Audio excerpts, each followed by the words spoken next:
you that you give me a pleasure to be speaker today. I mostly work in lobbying and advocacy in post-Soviet Union countries, and I think that these countries need extremely need such institutions like lobbying and advocacy. I think that all of you feel problems in European Union. So we had trends like globalization, global unity, and now we have many threats. And we understand that sometimes identities of different views can give to us new conflicts. And I think that we as government relations professionals, or people who work in advocacy, or people who work in lobbying, or media who work with such terms, and who analyze all lobbying work, must be a communicator in these difficult times. Because firstly, lobbying and advocacy, it's about constructive dialogue, it's about efficient dialogue, dialogue without populism, dialogue without some polarization, dialogue without rights messages, so it's constructive dialogue. And today we will talking about this industry, government relations, public affairs, advocacy in every country, and it will be a pleasure to see position from post-Soviet Union countries, from here, Brussels, the heart of communication, policy making, but also lobbying, as you see all these buildings near our press club, so it's all about lobbying. Also we will understand how we can work, for example, in every country directly, in Estonia, in Poland, also in African country. I think that its experience can be useful for everyone who take part from the side of stakeholders, for example, who work in government, who work in parliaments of their countries, and also for persons who work in lobbying and advocacy sphere. You know, I were on some conference after inauguration of Trump in Washington, D.C., and we talked with political managers of United States about new ethical problems in our work. And I think it's also extremely important to talking about micro-targeting, to talking about new communications in our sphere in lobbying and advocacy, and to talking about privacy, because it's a trend of new age. And of course we use all these tools in our work, but we must use them very in a responsibility way. Now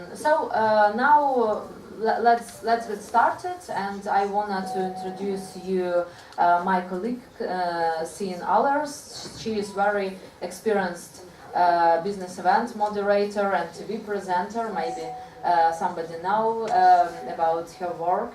And if I understand right, I also will be a speaker on this panel discussion. So thank you, and have a productive work today.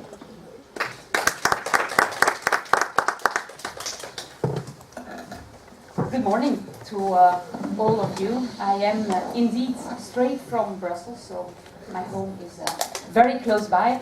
My name is Suyin At. It's a Chinese name, but I think you all saw that there's not much Chinese about me, unless my first name.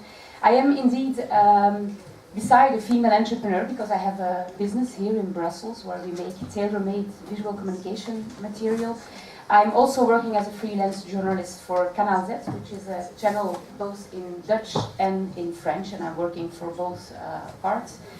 And I'm very happy that I've been asked to be the moderator on this first debate, a debate where we want to talk about the power to influence and to influence on power. And what are government affairs about today, and how can we put them in an international perspective? We're going to talk about government relations, lobbying, public affairs, advocacy, and we have an amazing panel indeed. And I want to have a dialogue on what all these terms stand for and how business to government and government to business relate to one another. And of course, I think there's a big challenge for lobbyists to find a correct balance between the soft and the hard power in their negotiations. Because I suppose that the future has got some challenges, and I would like to talk about those main challenges in government relations. But I would also like to find out whether those challenges and opportunities are different from one region to another and from one country to another. But let me first start to introduce you to our panel today, the 4 speakers on the panel. And maybe when I call your name, you can join us on stage. The first one is John Frank, and he's the Vice President, European Union Government Affairs at Microsoft. And I suppose you all know Microsoft, so I don't need to explain anything about Microsoft to you. Normally, we were gonna have Mustafa Moharam with us. He's a political communication expert with qualifications in aspects like policy analysis, media relations, public affairs, government relations and communication in Egypt, Middle East and Africa, but unfortunately he could not make it today, so he will be not with us on the panel, but maybe in the discussion after the questions I asked to our panel, some of you might have some experience on the African continent that he could share with us. And the second man we have on our panel is Frank Schwalba Hot. He's a former politician, founding member of the German Greens, and former member of the European Parliament. So please join us. And indeed, I'm very happy to also have at least one lady here with us today, Katerina Одарченко. She's a senior partner of the Strategic Information and Communication Group in Ukraine and also a president of the Ukraine Association of GR Professionals. Very welcome, all of you. And let's directly start. Maybe you join us. Oh, it's okay. No, it's okay. I'll stay here. Public affairs, public advocacy, government relations, lobbying. Actually, all in one, we are talking about, I think, the same, different names for the same thing, actually. At least that's my opinion. It's about a dialogue and communication between government and business, and vice versa. And we all know that Microsoft is, I think, a leader in that sphere, because of course it's a very large company. The market is worldwide. So I guess as a big company you will have to build bridges between the company and all of the possible stakeholders. And of course, building relations with various governments is one part, and a common practice, I suppose, at Microsoft. So my first question is for John Frank, and I hope you don't mind that I call you with your first names. Let's go for the softer version of lobbying, and I will... So, you're an experienced professional. What, for you, is the subtleties in GR in various countries? How would you personally call the dialogue you have with governments and the state power?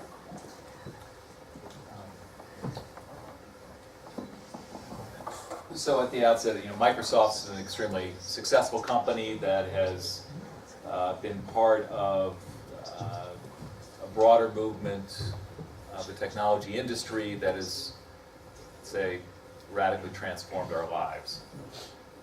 And you can't expect to change the world and not have the world push back and impose its own changes.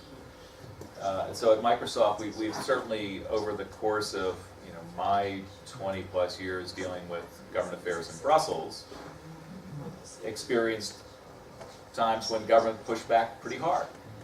And the competition case is when, for those who remember, that there were really tough times for Microsoft. And I think we've learned from that very much. And so, you know, we've matured. We've tried to learn the lessons along the way. And you know, we're fortunate that we've got a very dynamic business and a very, we believe, important set of products and services that we bring to the world. One thing I'd say is that, first of all, perhaps the most important skill in government affairs is listening. People often think I'm coming up with my brilliant argument. I'm going to, you know, wow them with that. But it starts with listening and understanding. And then often, while you can learn from government, the first people you need to persuade aren't necessarily government. Sometimes you take the message they've got and you've got to go persuade people back at the corporate headquarters that they need to understand that the reality they see is not the reality that government sees. And so, you know, the negotiation is often first with internally, but also then with other people in industry and civil society. And if you can't persuade industry and civil society to come together with you, you're not going to be very successful persuading government. And so it's the listening, it's the dialogue, and creating a consensus around positions that work for government and work for business. So that's kind of in a nutshell how I would frame up the basic approach. So would you then say that we have to start from the point that people do not see the world as the world is, but that we all see the world how we are? Is that the most important part you have to understand as a lobbyist, that you don't have to come and push too much your ideas forward? I think you have to understand the world, right? And understand that different people have different perspectives. And it's great that you've got yours, but that's just only, you know, it's good that you know what you want, but it's an interactive process. Okay. Katrina, you're a representative from the Ukraine GR. Is it a powerful tool in your society? How do you feel about it? You know, we mostly work with post-Soviet Union countries, so Moldova, Ukraine, Bulgaria, all these countries live in post-Soviet Union syndrome, you know.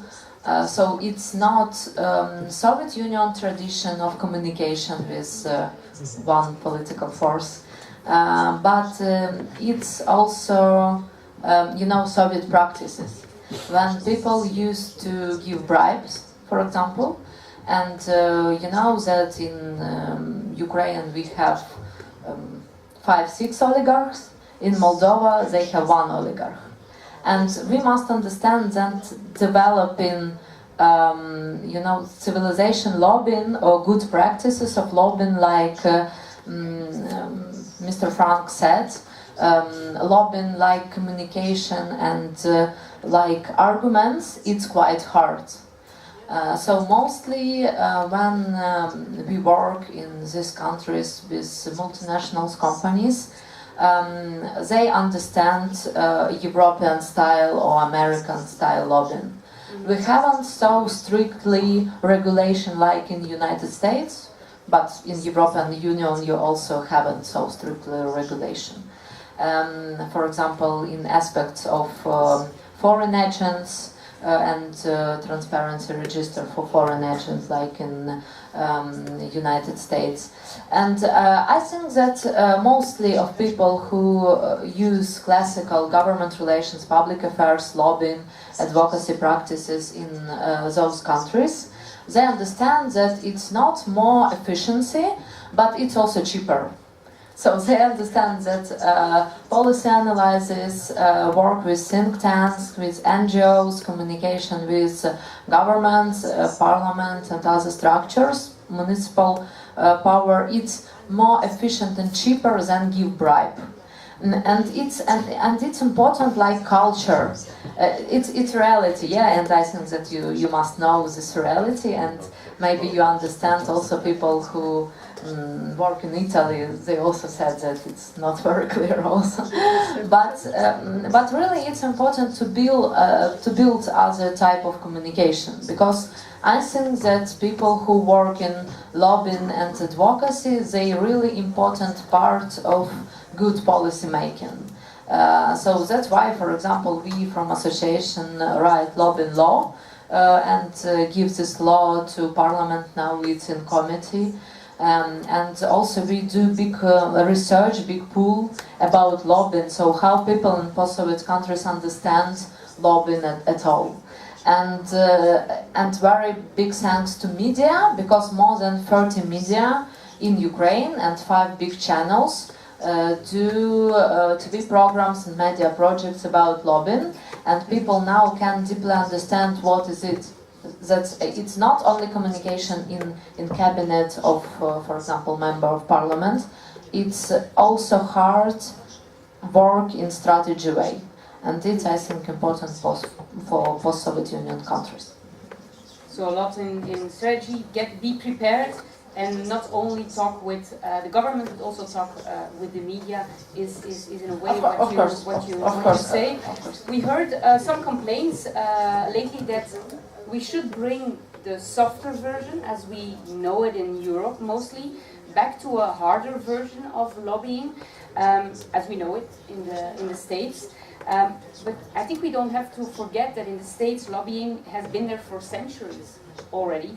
So it's something that is very stable and accepted, I guess. So I would like to go back to John. In your opinion, that success of business to government dialogue, does it really depend on how the company deals with it, or is it in a way very important how the legislation around the policies, is that of a greater importance? Well, I'll just say, lobbying in Washington, D.C. is, it's similar, but different. And we have a fairly large group of team here. We've got about 30 people in our Brussels office doing government affairs work, and our Washington D.C. office is probably a group of about 40 people. So we have significant presence where we cover different policy topics and different constituencies that we relate to. A clear difference is, I'd say, Brussels there's still plenty of politics here, but the balance between politics and policy is much more heavily weighted towards policy here than in Washington, D.C. And in a sense, the politics here it's a matrix of national interest and sort of party coalitions, but Washington, D.C. is just sharply partisan. It's just Democrats versus Republicans, and it's easier? Would you say it's easier? Well, it's easier if you're in power. I much prefer the Belgian system, Brussels system. The other thing is, in Washington D.C., you've got political action committees, and so corporations all have political action committees, and special interests all have special political action committees that donate money to political campaigns. And so a big part of Washington D.C. is having people show up to the congressman or senator's fundraiser with a check, and just that is what one does. It's not bribery. It's all about it's transparent and publicly documented. I prefer the Brussels system. Again, I think the money in politics is from political action committees probably is not a helpful thing. Something that I found quite interesting when we were talking before we started.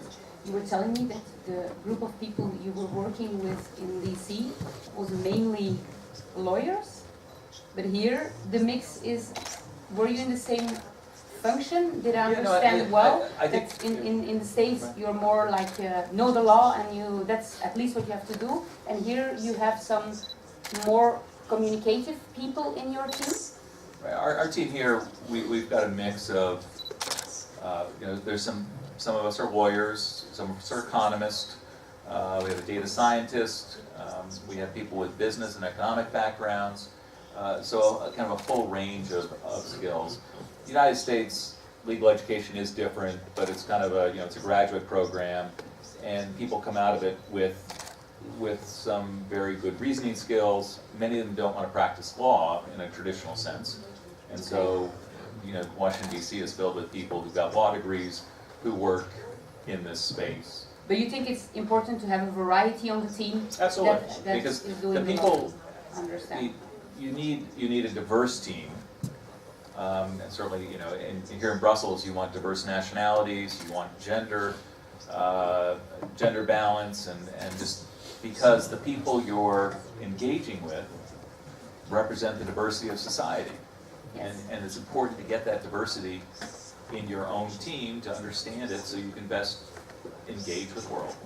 Okay, I'm quite curious now to have a little bit of your ideas, Frank. First of all, you are one of the main founders of the Green Party, and I think we all have to admit that the Greens are quite well and very good influencers in the political movement in our European countries.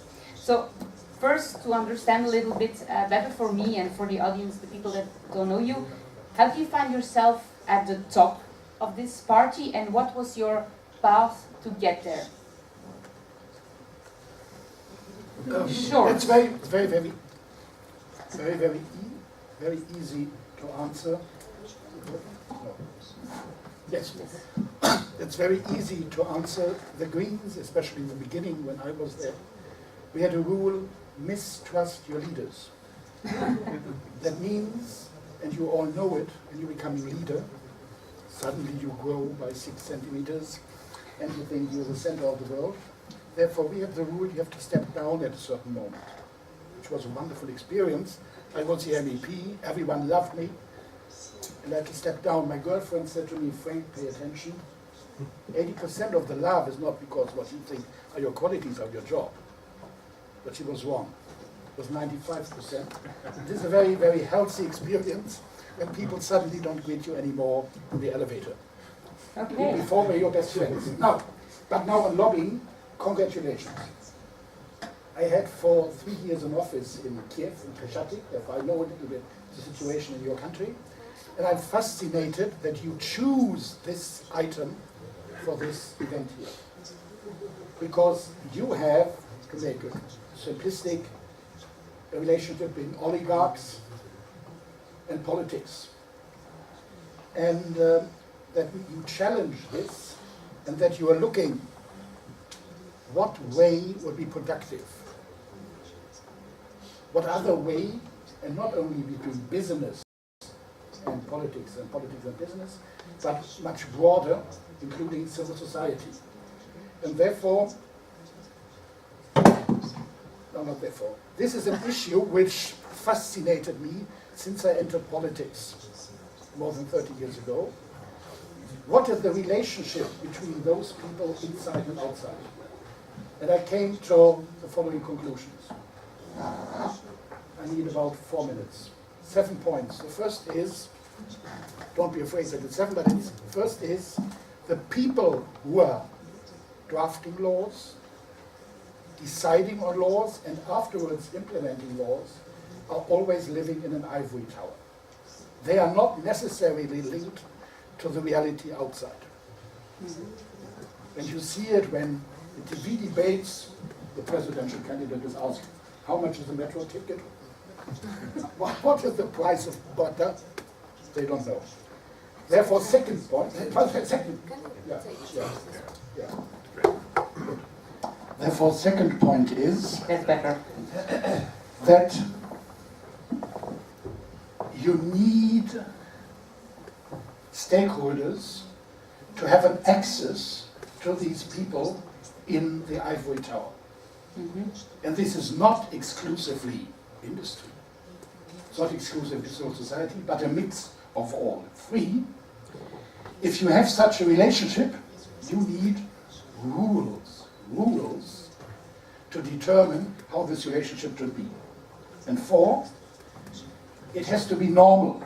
if this is a minister, you are minister, hypothesis, that you meet at 9 o'clock a student representative, at 9:30 Microsoft, at 10 o'clock an industry association, and at 11 o'clock a representative of the Orthodox Church. That means that you are not only focusing on one, but that you behave like a good scientist. A good scientist takes the different opinions, put them in front of you, and then evaluate what is the right thing. Not swallow this or this or this opinion, but to take a decision by comparing them. Fifth point, all of this has to be transparent. Therefore, the European Union has done an important step by having a transparency register. And six, you in Ukraine are in a wonderful situation. You know why? No, not because of you, possibly as well, but why? Because you have so many different models. The US model, the British model, the German model, the EU model, the French, whatever. And you even see how these models are working. And therefore you can take out of these models elements for your own way to deal with public affairs. And seventh, that's the most difficult, you need a change of mindset, of culture in your country. For politicians, not to obey and follow the guy who gives you the most money, but to behave like, what I said earlier, the scientist. For the stakeholders to understand that they have to put on the table clear what they want and not link it with money. And for the general public, it's very, very difficult to explain that this is not corruption, it's not public relations. It is a part of democracy. It's a part of democracy that outside people who only represent ideas or values can come as well. To end some short elements on especially Brussels. It brings nothing, if you want to address policy makers, if you don't know them before. That means it is necessary to have a relationship before, and when the subject is on the agenda, then you can come, as we know each other already, please, yeah? And you can come with your position. Next, you can always see who's a German or Scandinavian, because very often they come with documents. Say, here, this is, yeah? No. Never comes to you. You have to be so credible, so convincing, and so authentic that your word is enough. And afterwards, you think, and then you can send a link to the documents which you should not give in the meeting. Next special Brussels thing is hierarchies are incredibly flat. An example, Hillary Clinton came here when she was Foreign Affairs Minister to lobby on the passenger data directive, that you have to give information to the US before the passengers land if they are possibly Muslim or if they have not paid their ticket their own and things like this. And she insisted to speak to the President of the European Parliament on this. It was nonsense. The President said, thank you. And that was it. She should have spoken to the rapporteurs or even the shadow rapporteurs. But the embassy thought, oh, come on, it's impossible. Our Hillary Clinton should speak to an MEP from the Netherlands and 3 other MEPs from whatever country. No, this is impossible. No, hierarchies are flat, and therefore some industry associations behave incredibly intelligent. They don't invite necessarily the MEPs for a drink or a dinner. They invite the assistants of the MEPs. Because stupid people think MEPs are reading their emails. It's not them, it's the assistants. That means hierarchy means here in the Commission not to deal necessarily with the general director, the commissioner or the director, but to deal as well with the desk officer who is drafting the original text. And when you do really something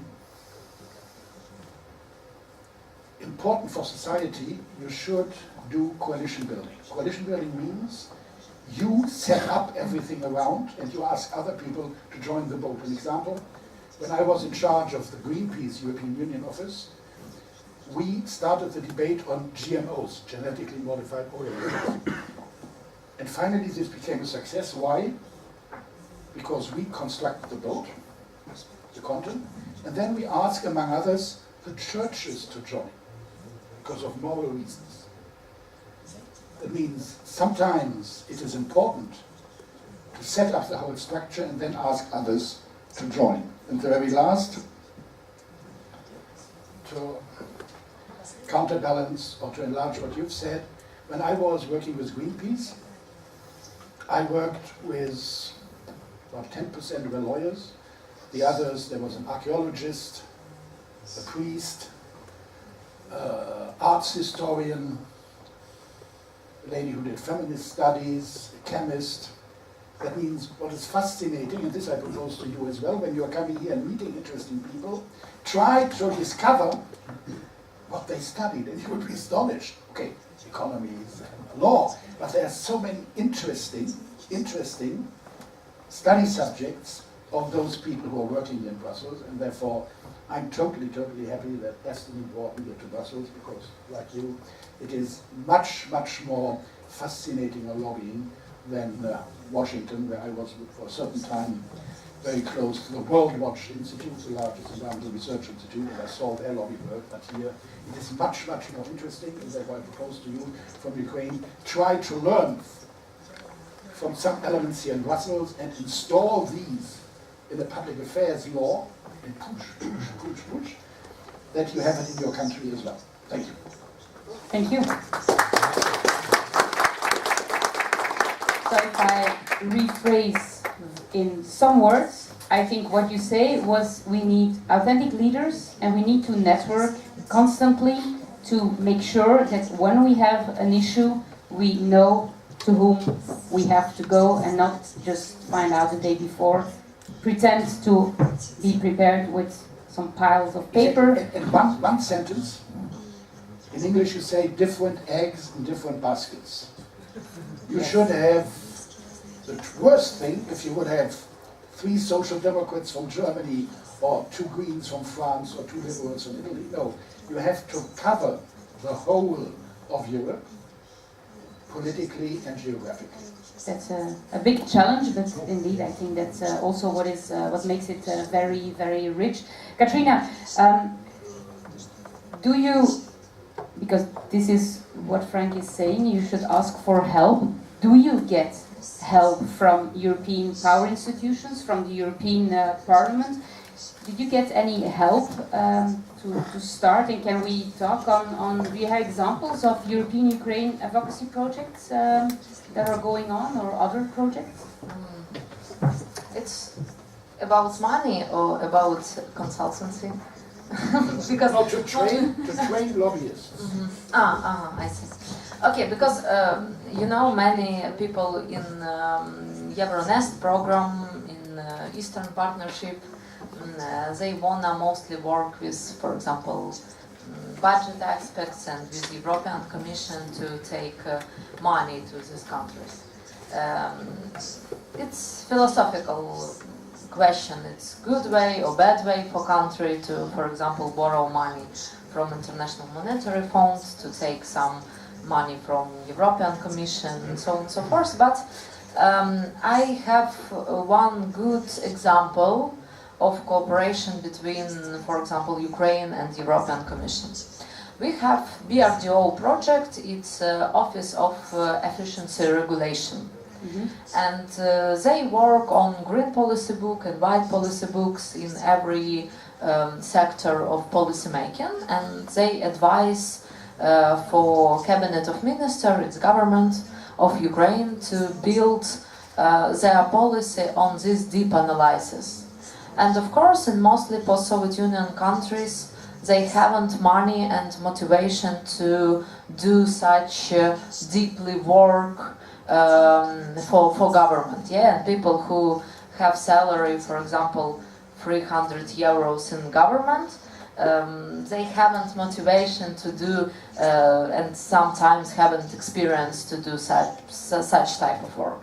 That's why I think that some projects like BRDO, who founded by European Commission, can be good for Ukraine, Moldova, Bulgaria, Georgia, and other countries. But it's also important to understand that if you're weak, like Georgia, like Ukraine now, let's speak honestly, yeah?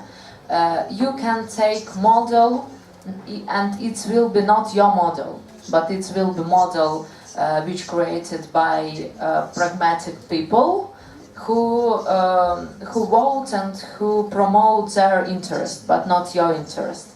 And I think that lobbying industry, it's important industry to also clarify what is your interest. Your interest in Moldova, in Georgia, in Ukraine, and I think in future also in Russia when they come over, you know, oligarchic kleptocratic system to some more liberal model. That's why some cases it's good of cooperation, and some cases I think that we must have more clarifying, more stronger position about, for example, our inner market and so on and so forth. But it's a long discussion. Okay. I think, I don't know if... Yes, sure, of course. Katerina, I'm a little bit disappointed with you. It's discussion. You are the president of the Ukrainian Association of GR Professionals and Lobbyists. For this year. Yes, but, sure. I joined the conferences, you know. So. That's a lobbyist. But this means you have a special attention on you.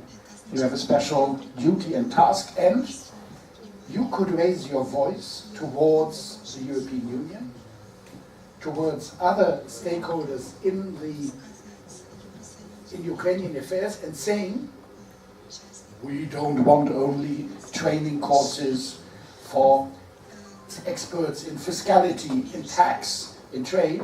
We want as well training courses for people in public affairs and lobbying. Because here in Brussels are institutions who give it. I'm teaching there regularly as well.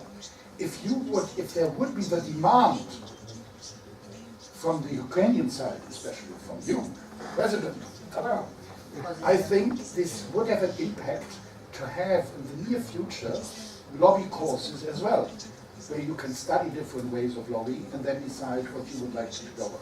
Therefore, my secret recommendation to you, ask this to the Western partners. Yeah, I think that it's extremely important because, for example, only last year, our biggest industries, for example, private defense industry, they created a community and association only last year. People so it's multi-million industry in Ukraine. And also big industry like people who work with energy infrastructure, they also developed their association only this year. So that's why, yeah, we extremely need tools to work in small industries and also in multi-millions industries in Ukraine. We need this culture. I was wondering, of course we don't have really somebody that is specialized on the panel in the African continent, because there also we have some countries that have still problems where things are not going very democratic, but on the other hand, they're quite good. Did you have any experience with the African continent? Do you have the feeling that they came here and said, please help us and teach us how to lobby? Yes. I've worked intensively with countries of Eastern Africa, and when I look on those inscriptions in lobby institutes here, or the diplomacy academy here, you have always a certain number of Africans.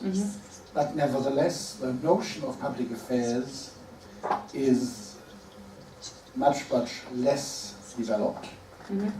And if you want to work on African affairs here, You have to choose the big fairs, political fairs like ACP, Africa Pacific meetings here, where you have on a silver plate all the important leaders from the countries who are coming here to Brussels.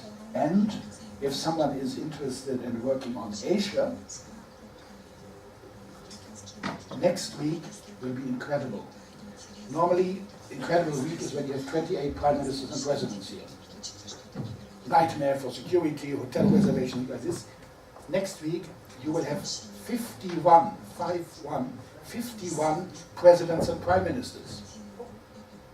The EU, 28, plus Asia, Russia, Kazakhstan, China, India, Indonesia, Pakistan, Bangladesh, Laos, Cambodia, Vietnam, Myanmar, Burma, Singapore, Australia and New Zealand, and from Europe as well Norway and Switzerland. That means next week, don't invite anyone for a hotel, everything is taken. Don't ask the police, they are totally occupied with other things. But if you are working on one of these countries, this is the ideal place. I got heaps of invitations already from embassies, from think tanks and associations who organize events, because this is linked to side events. There's a youth summit, Europe-Asia Youth Summit.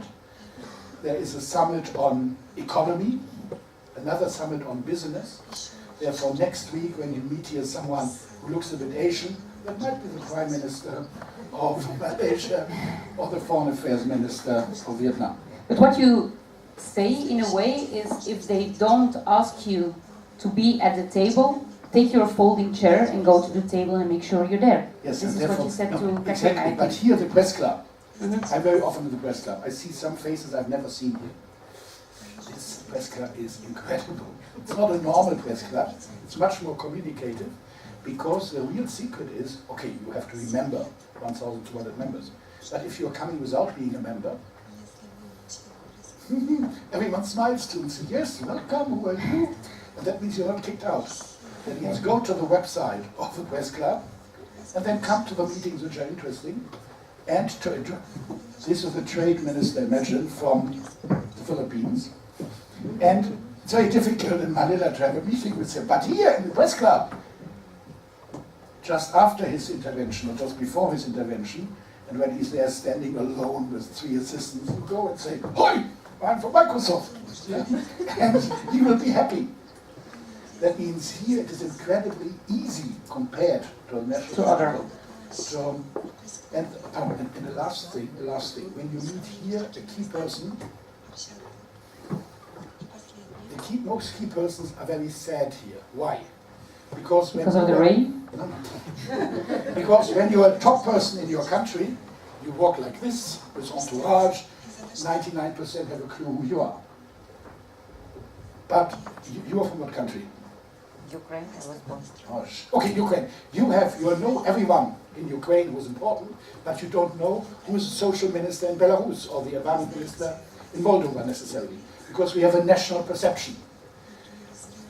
It's the same here. When here Landsbergis, the former president of Lithuania, who made end of Soviet Union together with Gorbachev, was here, 90% have not recognized him. And that means when you and I was here with the Vice President of Congo, I organized this visit. I said, look, this is Landsberg. It's impossible. This old man with plastic bag, no entourage. But if you greet them, this key person who is totally happy in the capital that everyone knows him or her, they are incredibly flabbergasted and happy. That means you can speak here incredibly easy to people. But one element is that they don't think you are a police officer. Who are you? You have to say, I'm Frank from the Greens, and you show your badge or whatever, and then the people are open. And therefore, Yulia Tymoshenko, I met her once in the elevator in the parliament, I said, but I know you from the photos. Yes, I'm Yulia Tymoshenko. I said, great! That means this is possible here, in a national capital, much, much, much more difficult. Okay. Therefore, you have to be aware on this, you have to be proactive here in Brussels. John, what are the general challenges in the sphere of GR, is it reputational challenges like in the Manafort case or other cases we heard in the British system? What's your vision on the biggest challenge you have? Lobbying at the international stage has to be completely transparent. You know, we talked about the New York Times test or the Financial Times test. Every email you write, every telephone call you have, every meeting that you do, you have to be proud to have that published in a newspaper. Mm-hmm. And the idea that you're going to somehow be clever and get around things, just, it's crazy. And, you know, if you're going to be a government affairs professional, you know, trust is hard to earn and it's very easy to lose. And when you lose it, it's gone. So, you know, it is a matter of protecting yourself, but, you know, this is a profession where if you don't feel like you want to practice high ethics, you probably should move to the other job before you go to jail first. Is that the biggest challenge? No, would you call that the biggest challenge? No, the biggest challenge. Once you're in, I would say. Well, no, I mean the biggest challenge right now is you want to go beyond sort of engaging on government's agenda to participating in the overall process of setting the agenda. And if you can get, you know, broad, you know, how do you move the government to take on challenges that you see that maybe from their perspective they're just not seeing. One of them that we focused on at Microsoft now is we call digital peace. Because in cybersecurity, there's now more than 30 countries with cyber offensive capabilities.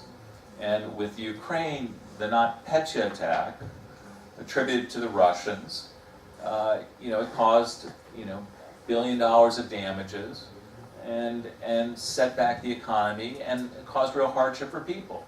It also spilled over and you know, Maersk, the world's largest shipping company based in Denmark, they also suffered perhaps €1 billion of damage.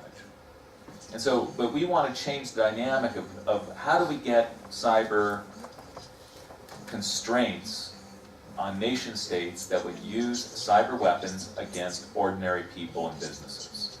And so we're trying to change that agenda. And so, you know, I've been doing cyber diplomacy. I've gotten to know the whole cyber community.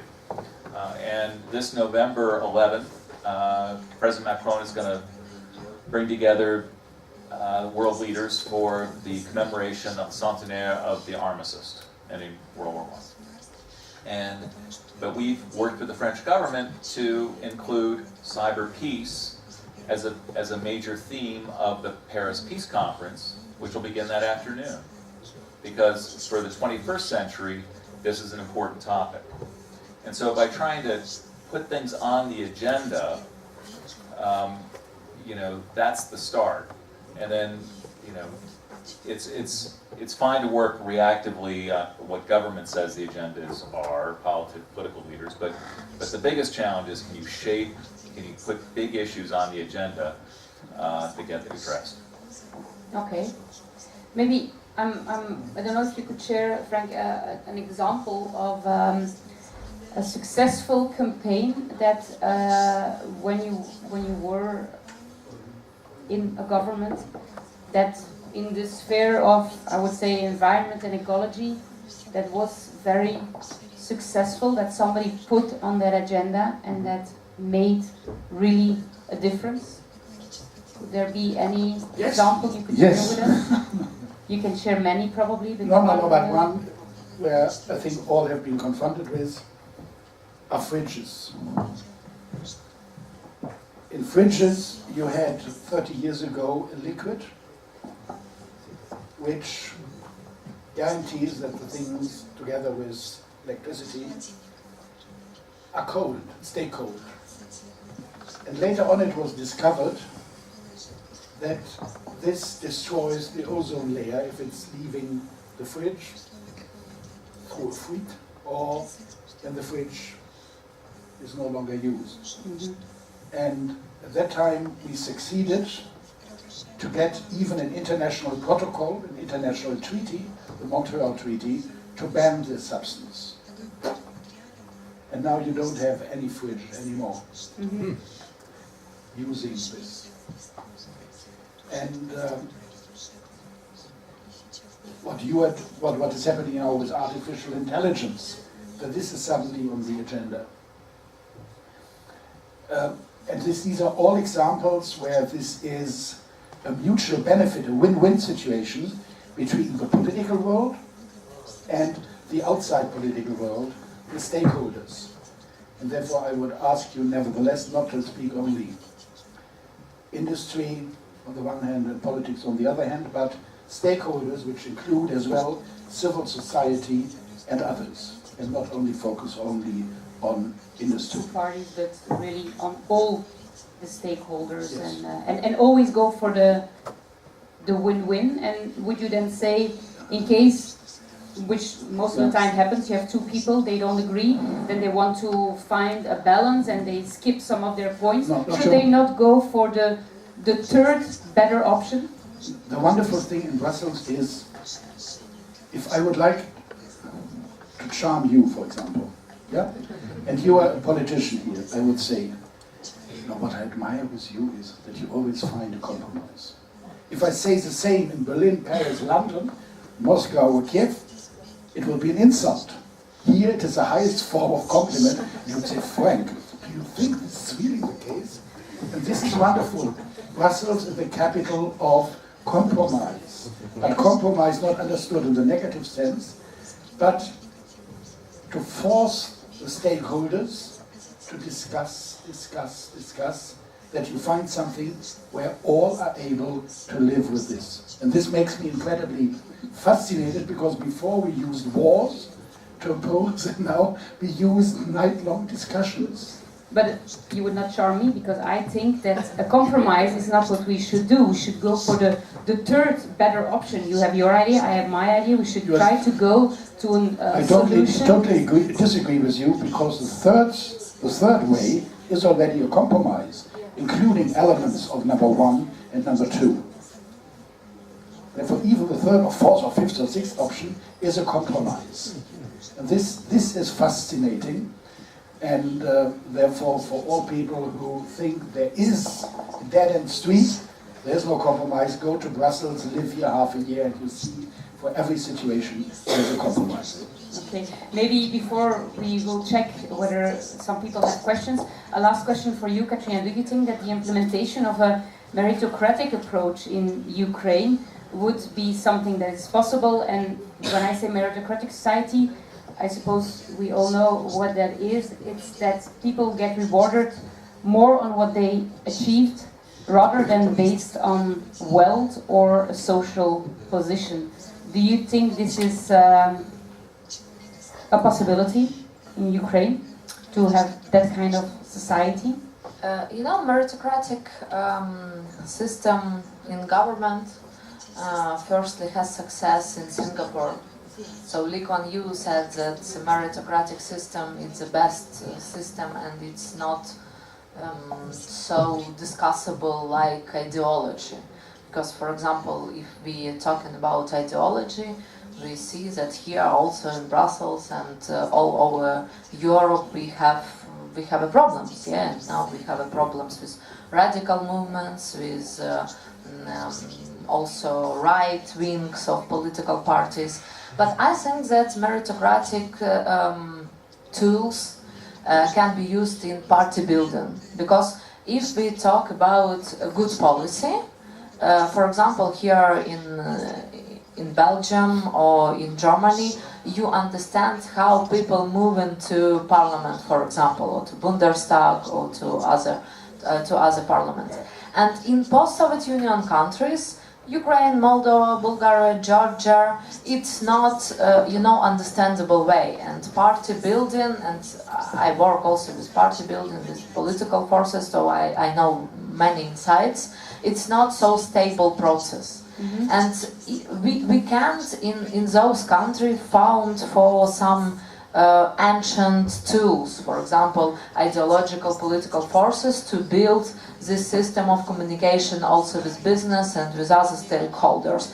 So we must, moving forward, maybe 2 steps forward, to build these institutions. And that's why really meritocratic tools, meritocratic way can be, I think, this tool for economic growth. And of course, it will be economic growth. It will be development for our industry, for government relations, for lobbying, for advocacy, for public affairs, and so on and so forth.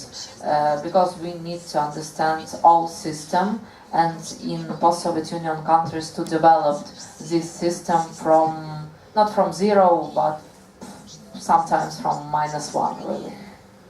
Okay. I see that time is almost up, so I would like to see whether some of you would have... Yes, please. My name is Robert van der Meulenbroek. I'm a former Belgian ambassador. Listening to the 3 speakers, I noticed that each of the 3 has used some keywords. As for Katerina, I have written here Ukraine and Russia. Russia suffering from a post-Soviet Union syndrome. Now, that may have been the case 10 or 15 years ago, but I think that Russia is recovering from this post-Soviet Union syndrome. It will take time. As to John Frank, I mentioned, and you said it, listening and dialogue is so important first before doing anything else.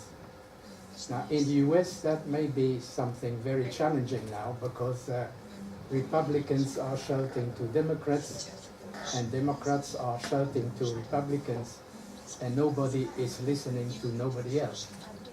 This may be a result of the pre-election period, but hopefully after the 6th of November things may die down. I'm not sure of it. As to Frank, you used a marvelous sentence on the European Union and on lobbying, and you used the word being proactive. That is what Europe is learning now, and it's quite a recent phenomenon. For lobbyists, I mean professional lobbyists, it has been there forever, since 20, 30 years.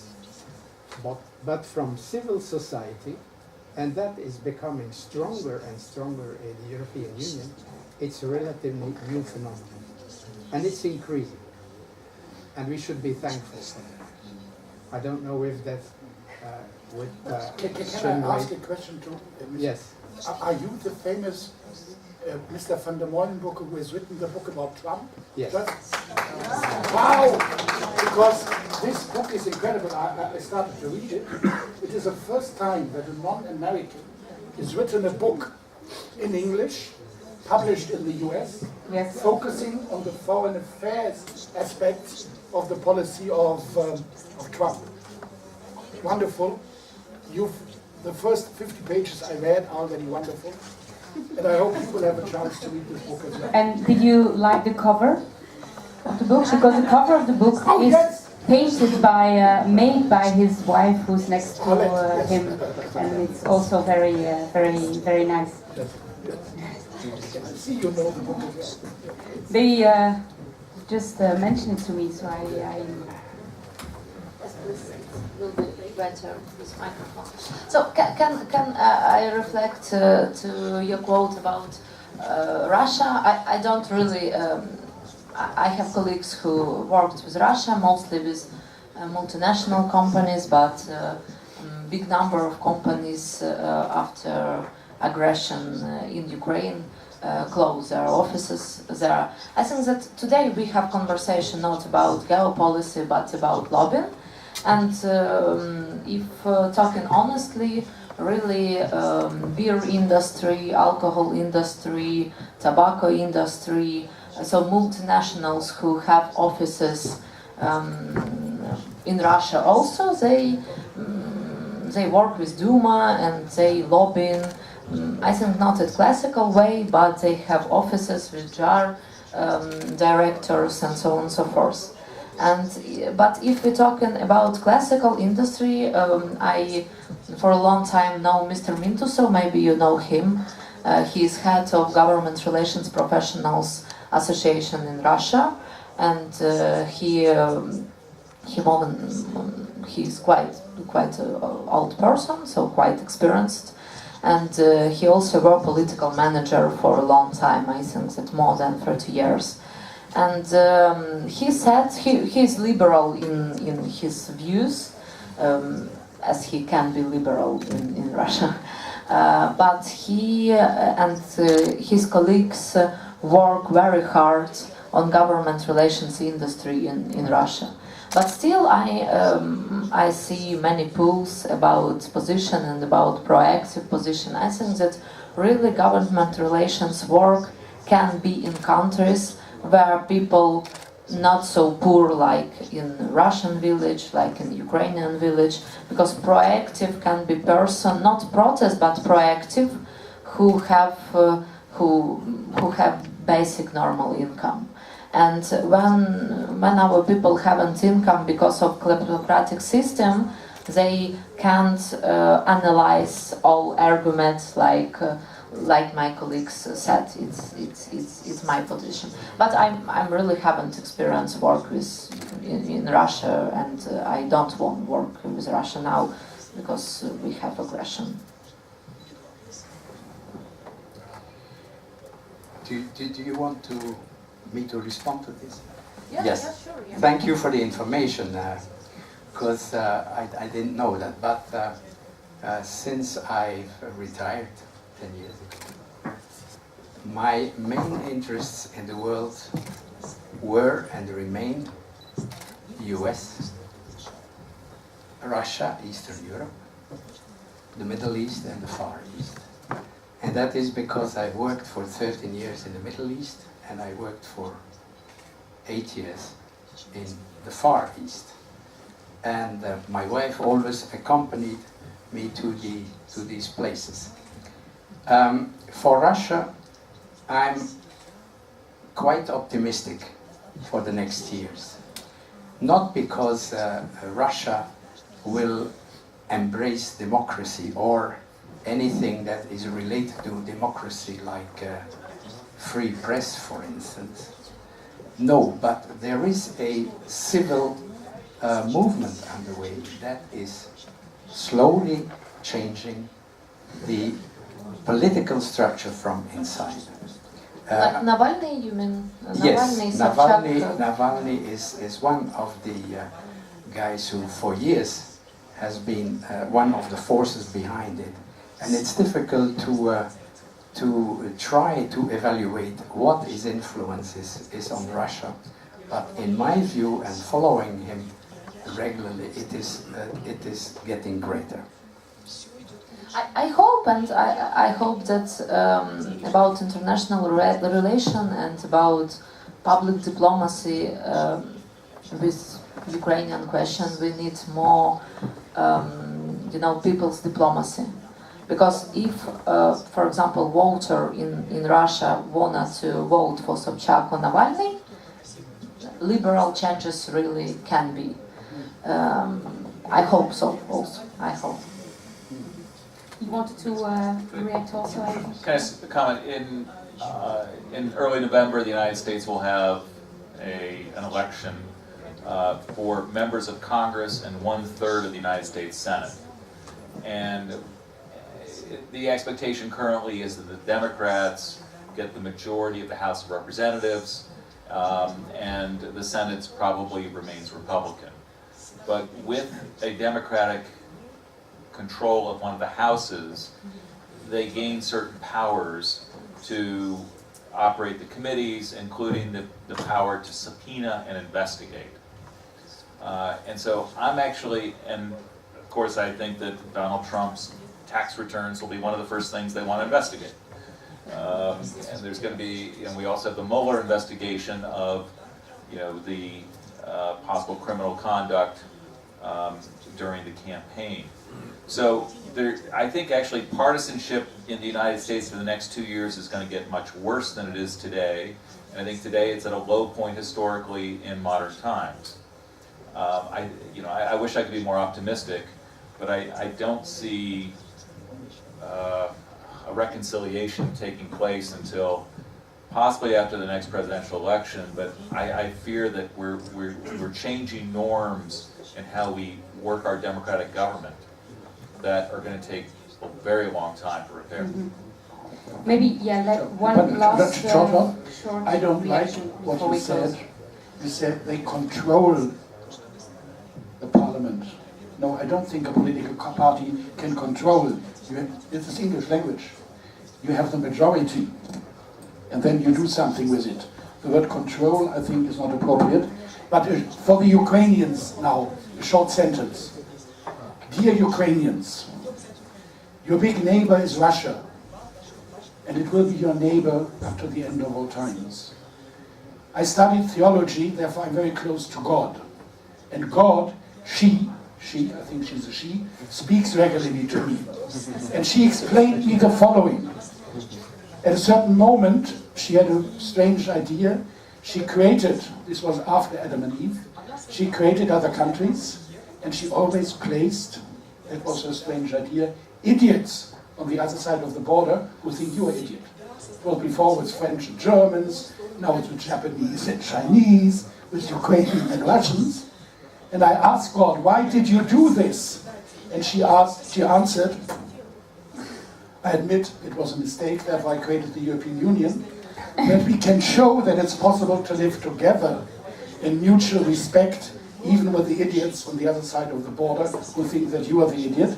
Therefore I propose you in Ukraine, please accept that Russia is your border and think whatever you think about them, and I would say the same to Russians, but try to find a way to live together on mutual respect. Even if you might think the other is not prepared, try it, and try it.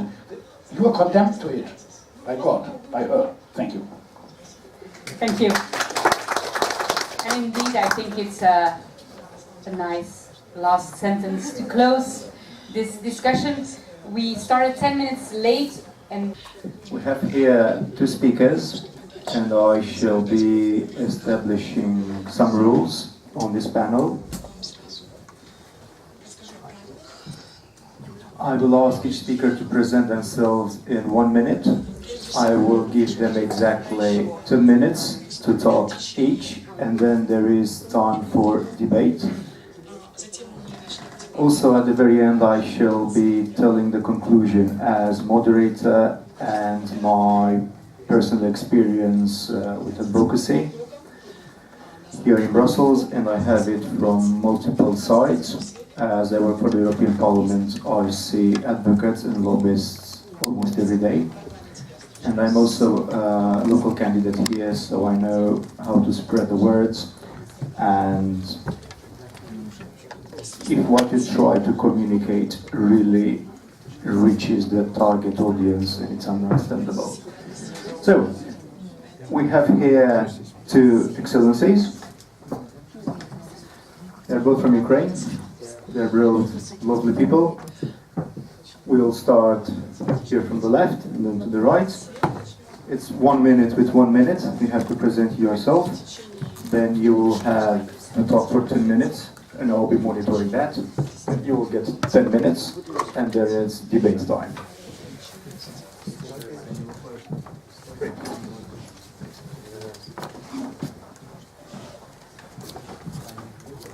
Добрый день, мы будем говорить по-русски, переводчик знает язык намного лучше, чем я. Давайте представимся, меня зовут Артем Марчевский, я генеральный продюсер телеканала 112 Украина. Во время выступления мы расскажем, почему мы здесь. Мы благодарны организаторам форума конференции за то, что у нас есть возможность донести наши мысли, наши проблемы для такой широкой аудитории. Спасибо вам.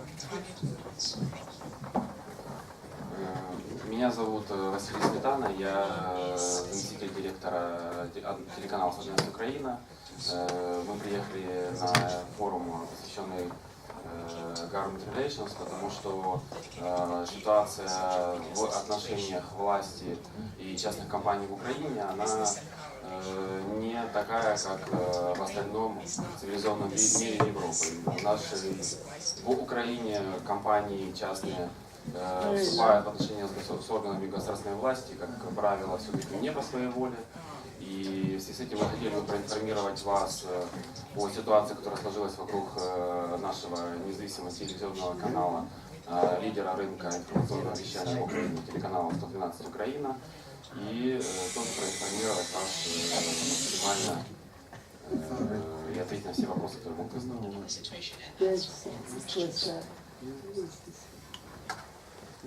Добрый день. Меня зовут Иоана Супрантанеу, я представляю группу «Рост». Это украинская компания. Занимаюсь 10 лет избирательной кампанией. На сегодняшний день эксперт по общественным связям и инновационным медиатехнологиям. В случае необходимости могу прокомментировать особенности работы медиа в украинском пространстве, особенности во время выборных кампаний. Hello, dear friends. Let me introduce myself. My name is Eugene Agarkov. I'm a Ukrainian lawyer, chief of Ukrainian Union of Lawyers. I would like to tell you that this situation concerning which we have a current conversation is very important and really a bit dangerous. So let us talk about this, and we will try to discuss and explain this situation to you. Thanks a lot.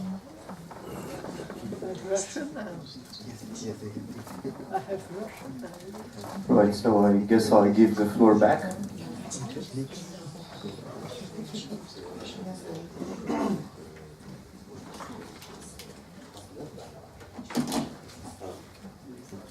Приветствую вас еще раз. Хотел бы рассказать о ситуации с медиа в Украине, которая сейчас, к сожалению, сложилась. Буквально на прошлой неделе украинский парламент большинством голосов 229 депутатов проголосовало за принятие санкций в отношении двух лидирующих новостных телеканалов. Это 112 Украина и телеканал «Міжнародна». У вас есть презентация нашего телеканала 112 Украина, вы можете посмотреть и убедиться в том, что мы являемся лидером информационного вещания в стране уже не один год. Собственно, почему мы приехали в Брюссель? Мы тут уже третий день, мы провели ряд встреч с европарламентариями, мы инициировали сбор подписей на письме к Верховному Совету Украины, в котором они просят пересмотреть это решение, потому что считают, так же как и мы, так же как и все здравомыслящие люди, ущемлением свободы слова, попытку закрытия телеканалов. К сожалению, это не быстрый процесс. Василий расскажет намного больше юридических моментов, но мы считаем подобные действия парламента связаны с началом предвыборного сезона, политического сезона нового, и это не более чем элемент давления на независимые и свободные медиа. Василий.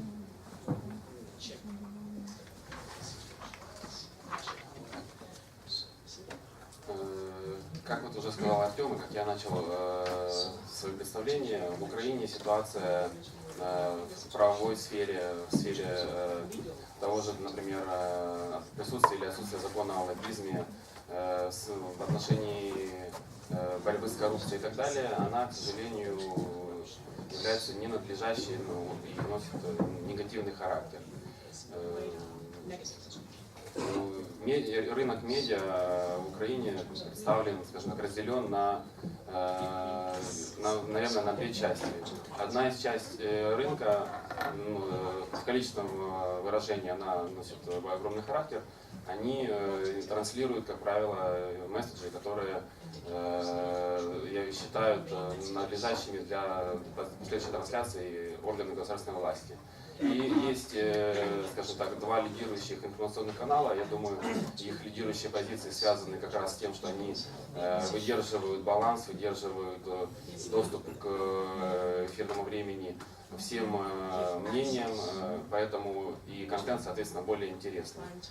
И эти два канала в связи с этим занимают лидирующие позиции на рынке. В преддверии выборов, которые будут проходить в следующем году, в марте у нас президентские выборы, а в конце года выборы в парламент, такая позиция, по всей видимости, не совсем устраивала правящую коалицию. И два лидера рынка получили ужаснейший сигнал непосредственно от решения органа Верховной Рады Украины. Это украинский парламент. Дело в том, что было принято постановление, по которому предложили применить санкции к двум телеканалам. Эти санкции включают в себя аннулирование лицензий телеканалов и блокирование активов. Закон о санкциях не предусматривает возможность до их вынесения решением суда либо каким-то органом расследования. И из-за этого фактически это будет исключительно политическим решением и решением, которое исполняется без суда. Парламент обратился в другой орган, который создан при президенте Украины. Орган называется Совет национальной безопасности и обороны. И этот орган, парламент обратился к этому органу с предложением применить санкции в виде блокирования активов и аннулирования лицензий телеканала. В последующем этот орган уже на следующей неделе может рассмотреть такое предложение. И если он его удовлетворит, это предложение, то президент имеет право принять указ, которым сразу же ввести в действие решение данного органа, и сразу же будут аннулированы лицензии двух вещателей, которые вещают на всю территорию Украины, также имеют спутниковую лицензию, их можно наблюдать во всем мире, но эти лицензии исчезнут.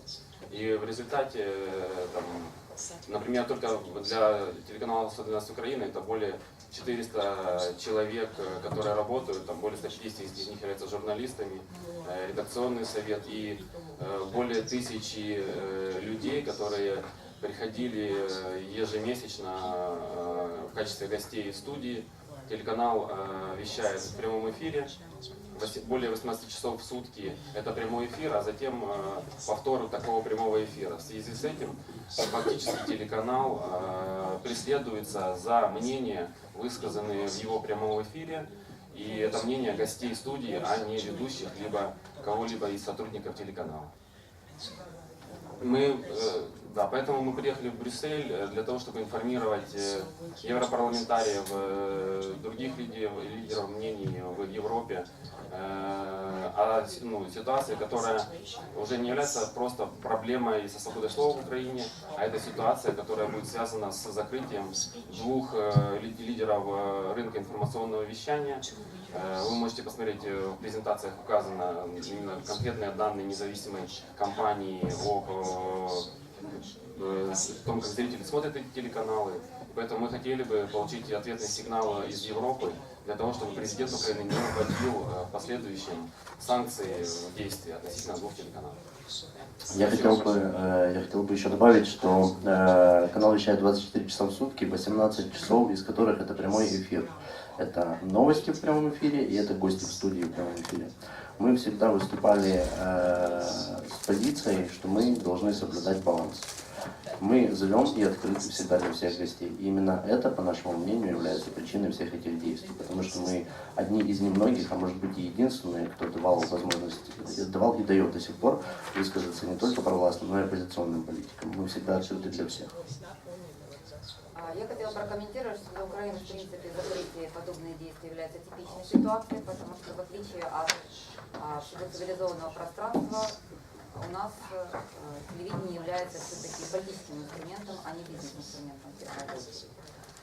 Более того, учитывая, что в Украине очень много бедного населения, можно понять, что доступ к таким каналам, как 112 новостным, является последним убежищем для всех бедных людей. Потому что те, кто имеет достаток, они в основном смотрят интернет, они имеют возможность смотреть новые средства коммуникации, а вот как раз то, кого мы называем электоратом, то, кого мы называем народом, для них источник основной получения информации является, безусловно, телевидение. У нас много новостных каналов, но 112, я готова подтвердить, один из самых быстро развивающихся инновационных каналов новостных, которые пытались соблюдать баланс. Поэтому по тому, как будет развиваться эта ситуация, очевидно, можно будет мониторить ситуацию, в принципе, с избирательной кампанией в Украине в том числе.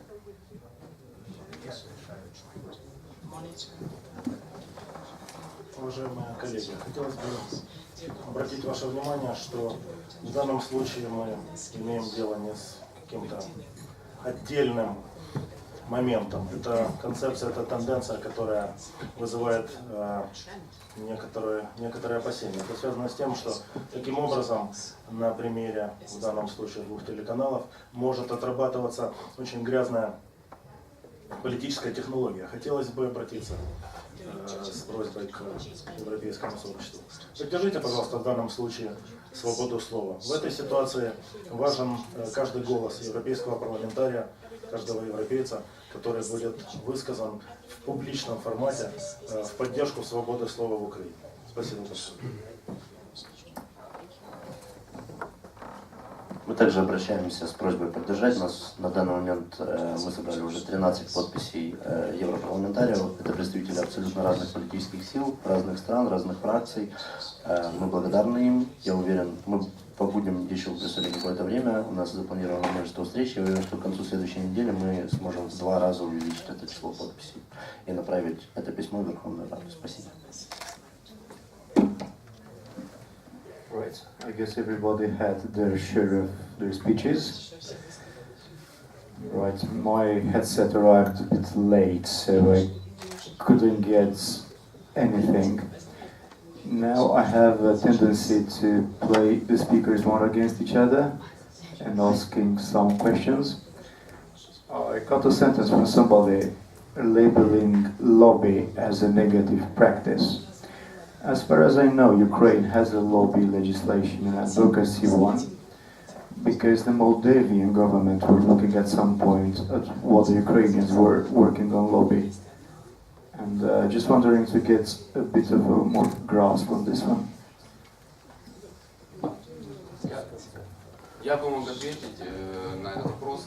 Дело в том, что все-таки в Украине вопрос адвокации, лоббизма, он все-таки не урегулирован, фактически осуществляется исключительно на уровне олигархов и власти, либо на уровне какой-то фактически коррупции, либо иностранные компании привлекают посольства для работы на таком уровне. Закона о лоббизме в Украине до сих пор нет, и, к сожалению, ситуация в Украине, она по сравнению с цивилизованным миром все-таки больше похожа на джунгли, где иностранные компании пытаются выжить, украинские компании пытаются выжить. Органы государственной власти борются просто за доступ к бюджету и за то, чтобы остаться у власти. Поэтому Украина — это очень агрессивная среда, и сейчас на преддверии выборов ситуация, к сожалению, только заостряется. Okay, I'll have a second comment. It's more like a free advice that nobody asked me for, but it's part of my job to advise people. Do you consider, you're talking about freedom of speech. Do you think like a united Ukrainian TV channel in Brussels would work to inform Europe about what's happening in Brussels? So to get everybody's voice heard from Ukraine to Brussels and from Brussels to Ukraine.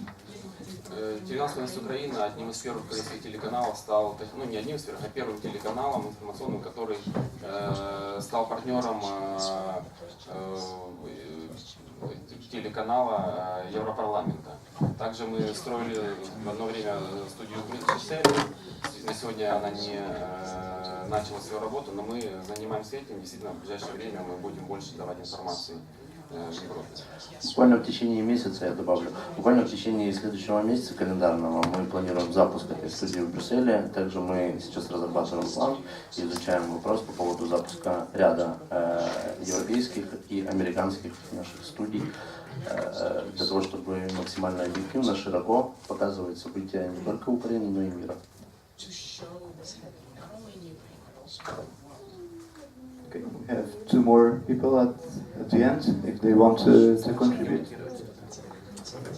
It's a free world, here it's free speech indeed.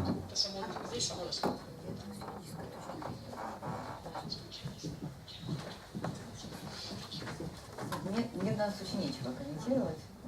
Я еще раз повторю, что по ситуации, которая развивается с 112 каналом, для внешних наблюдателей это будет в принципе ситуация со свободой слова и собирательной кампании, политической кампании, информационной кампании в нашей стране.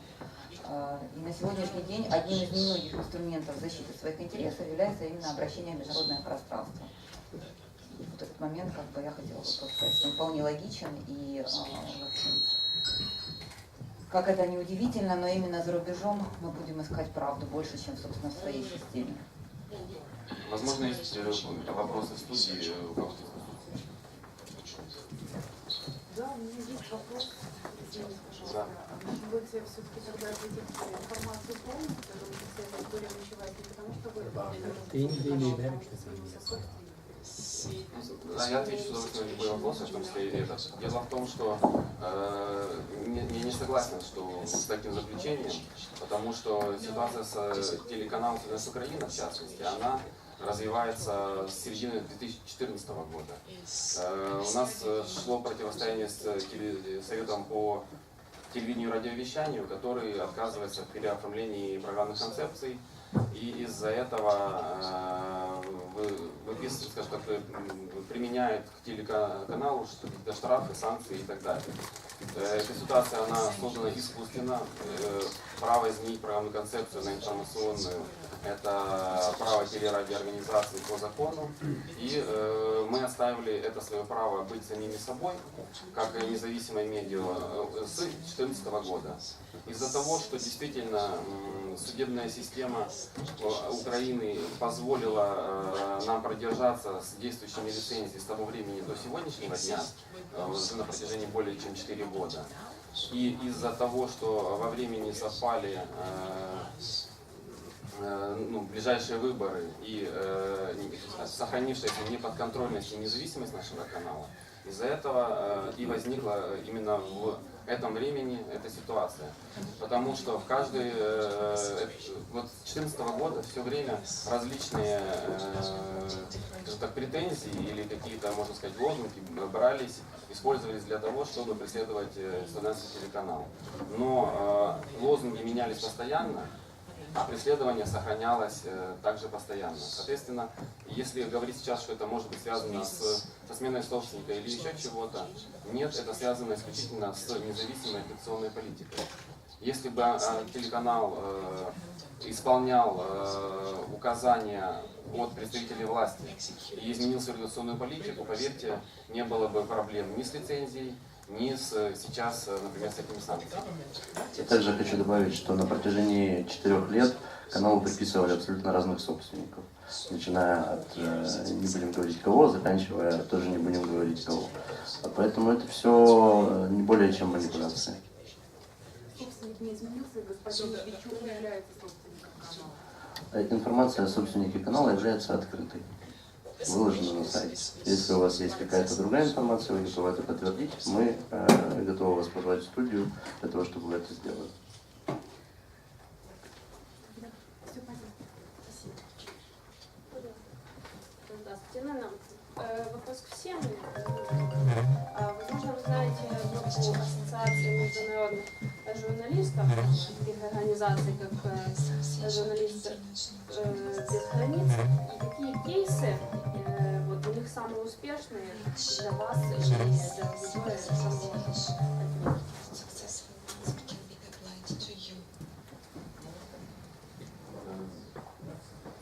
Смотрите, дело в том, что нам сложно говорить, у нас нет экспертизы, скажем так, в общем по свободе слова, но действительно мы обращались во все организации. На сегодняшний день мы получили поддержку только и реакцию пока что только со стороны ОБСЕ.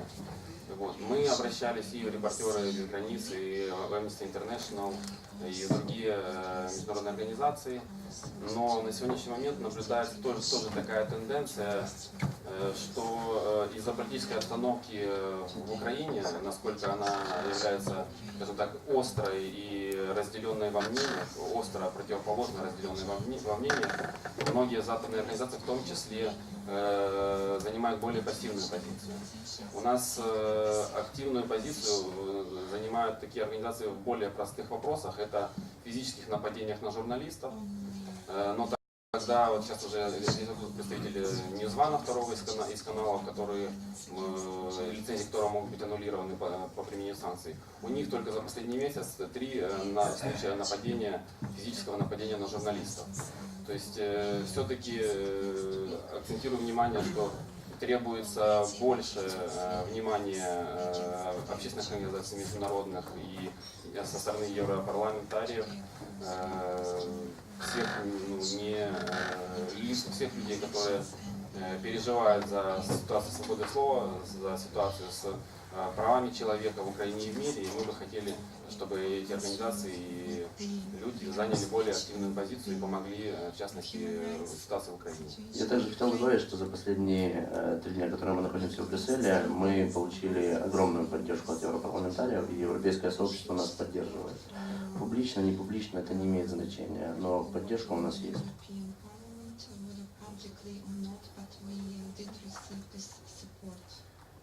Okay. You have a question, Yeah, right? yeah, I have. Right. Can I? Okay. You know, I very like Mr. Weiwei. He's famous artist from China. And I think that his history very connects with your history with TV channel. So he creates a very interesting film about earthquake in China, and it's very tragedy because more than 1,000 young people died after this tragedy. And China power says that his film is not film which represents position of Communist Party, and he lived for a long time in London and also in United States, and now he on trial. Olena were on China on big media conference as mentioned, and I think that it's global problems of countries with regime, also like in Russia. You remember situation with Dosh channel. It's a channel for smart people. It's not very big, but it's a channel and internet channel for smart people. And they also were half destroyed and have a pressure after Russian regime. And that's why I think that some actions from power and which related of our right of freedom of speech, it's classical situation for China, for Russia, sometime for African countries, and maybe also a question to all of us how we can work global. Because, for example, News Museum in United States in Washington DC, they create very interesting exhibition about freedom of speech, yeah, and about lobbying company, international campaigns, also with crowdsourcing tool. I know that you in European Parliament also use crowdsourcing tool, for example, collect signatures all over the world. and to inform about your situation people all over the world. And then they give, for example, petition to White House, to European Parliament, and so on and so forth. So maybe you mentioned some also successful idea for crowdsourcing for global aim of freedom of speech. Thanks. На мой взгляд, украинское пространство очень изолировано от мирового информационного. Я не знаю, поддержите меня 112 канал, но львиная доля, 95% контента, это все-таки контент, который сосредоточен на наших взаимоотношениях с Россией, это контент, связанный с Украиной, и очень понизилось количество информации вообще в мире. То есть такое впечатление, что мы пребываем в определенной рода изоляции. Очень мало площадок, где можно действительно продвигать такую информацию. Просто решая вопрос конкретно 112 канала, я хочу еще раз подчеркнуть, что нужно, наверное, разделять все-таки площадки, связанные с журналистикой, с людьми, которые находятся по большому счету в нашей ситуации, в рисковой профессии. Сегодня профессия журналиста в Украине и Россия является просто, находится в зоне риска, это нужно понимать.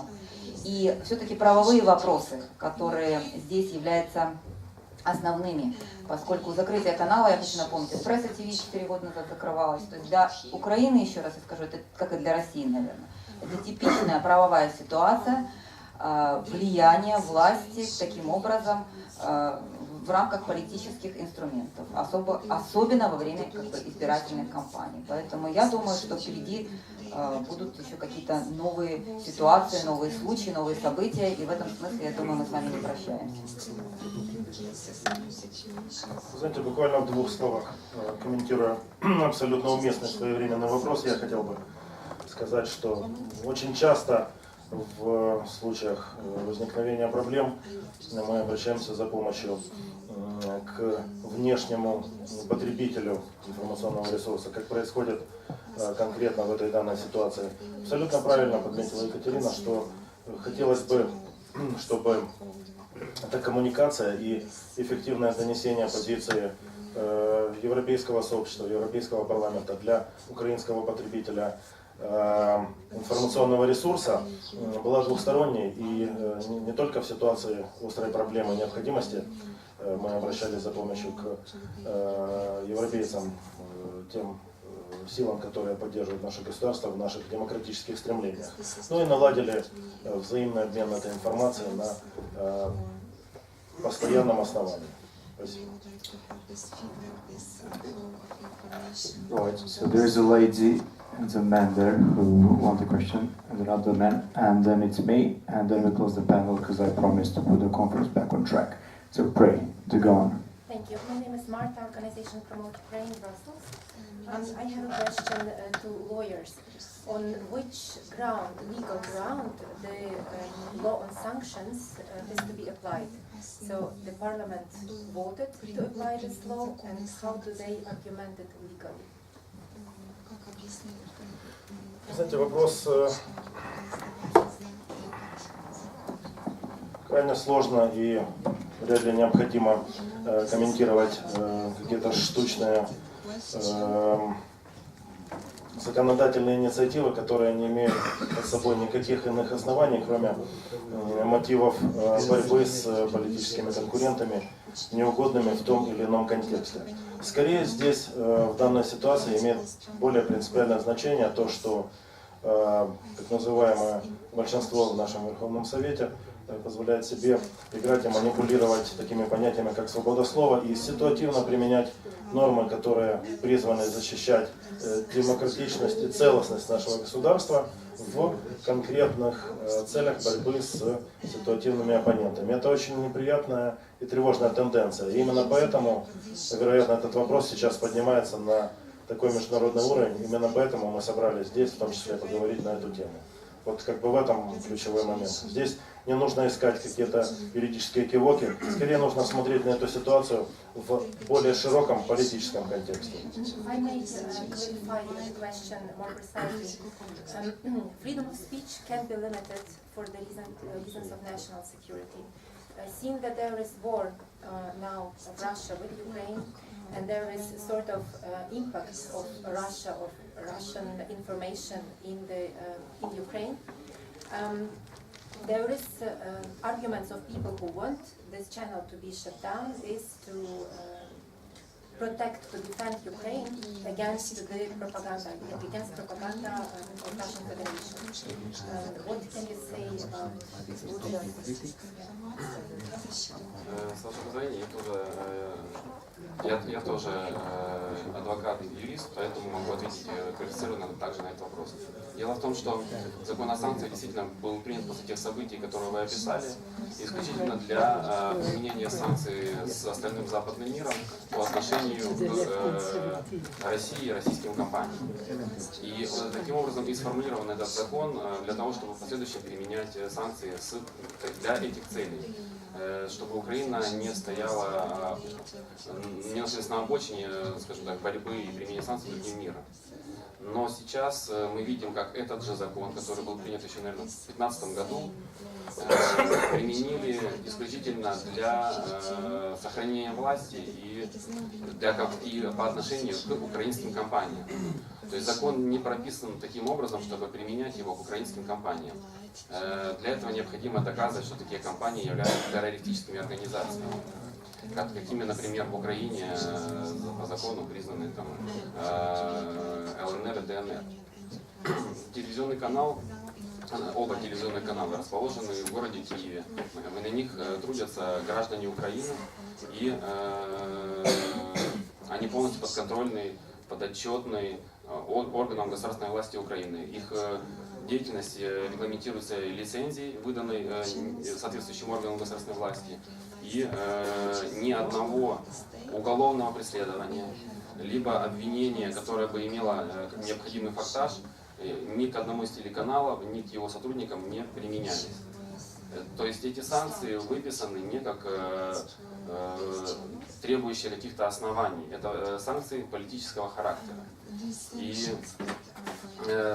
закон о санкциях выписан таким образом, что после предложения об их применении их может рассмотреть орган Совета национальной безопасности, и затем они вводятся в указ президента. У нас уже таким образом перестала работать, например, там, Яндекс.Навигатор, либо какие-то еще организации, в том числе и частные, которые связывали с возможной там, информационной безопасностью страны. Но вот, например, в частных беседах с евродепутатами мы услышали мнение, что закрытие информационного канала, на котором присутствует плюрализм мнений и как раз который дает возможность высказывания различных мнений, это является угрозой национальным интересам, поскольку отсутствие свободы слова прекращает возможность развития демократического общества, а также может обострять те кризисы, которые оно переживает. Поэтому мы считаем, что не может быть никоим образом обосновано ущемление свободы свободно выражать свое мнение, которого наш телеканал абсолютно придерживается, в интересах национальной безопасности, поскольку это наоборот им противоречит. Я также хотел напомнить, что также хотел напомнить, что одним из условий предоставления нашей стране безвизового режима со странами ЕС было соблюдение правил свободы слова в Украине, которое, к сожалению, нарушается. Безвиз есть, свободы слова нет.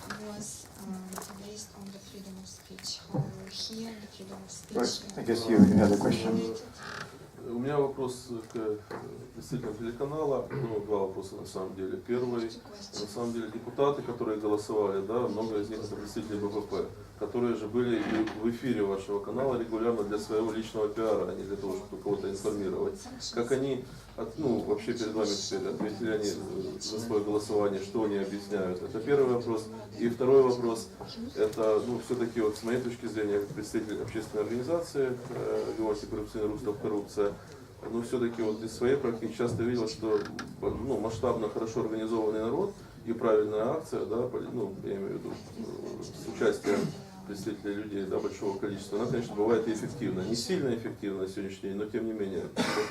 Планируете ли вы какой-нибудь, может, масштабный призыв, да, для того, чтобы люди все-таки поучаствовали в этом процессе спасения телеканала, да, потому что вот наши дебаты, они на самом деле помогают действительно, потому что Европарламент это тоже сила. Но и люди внутри страны, да, я не имею в виду только проплаченных людей, хотя и они тоже нужны на самом-то деле, а люди, которые пришли по своему зову сердца, да, то есть я думаю, могли бы помочь. Я отвечу на ваши вопросы.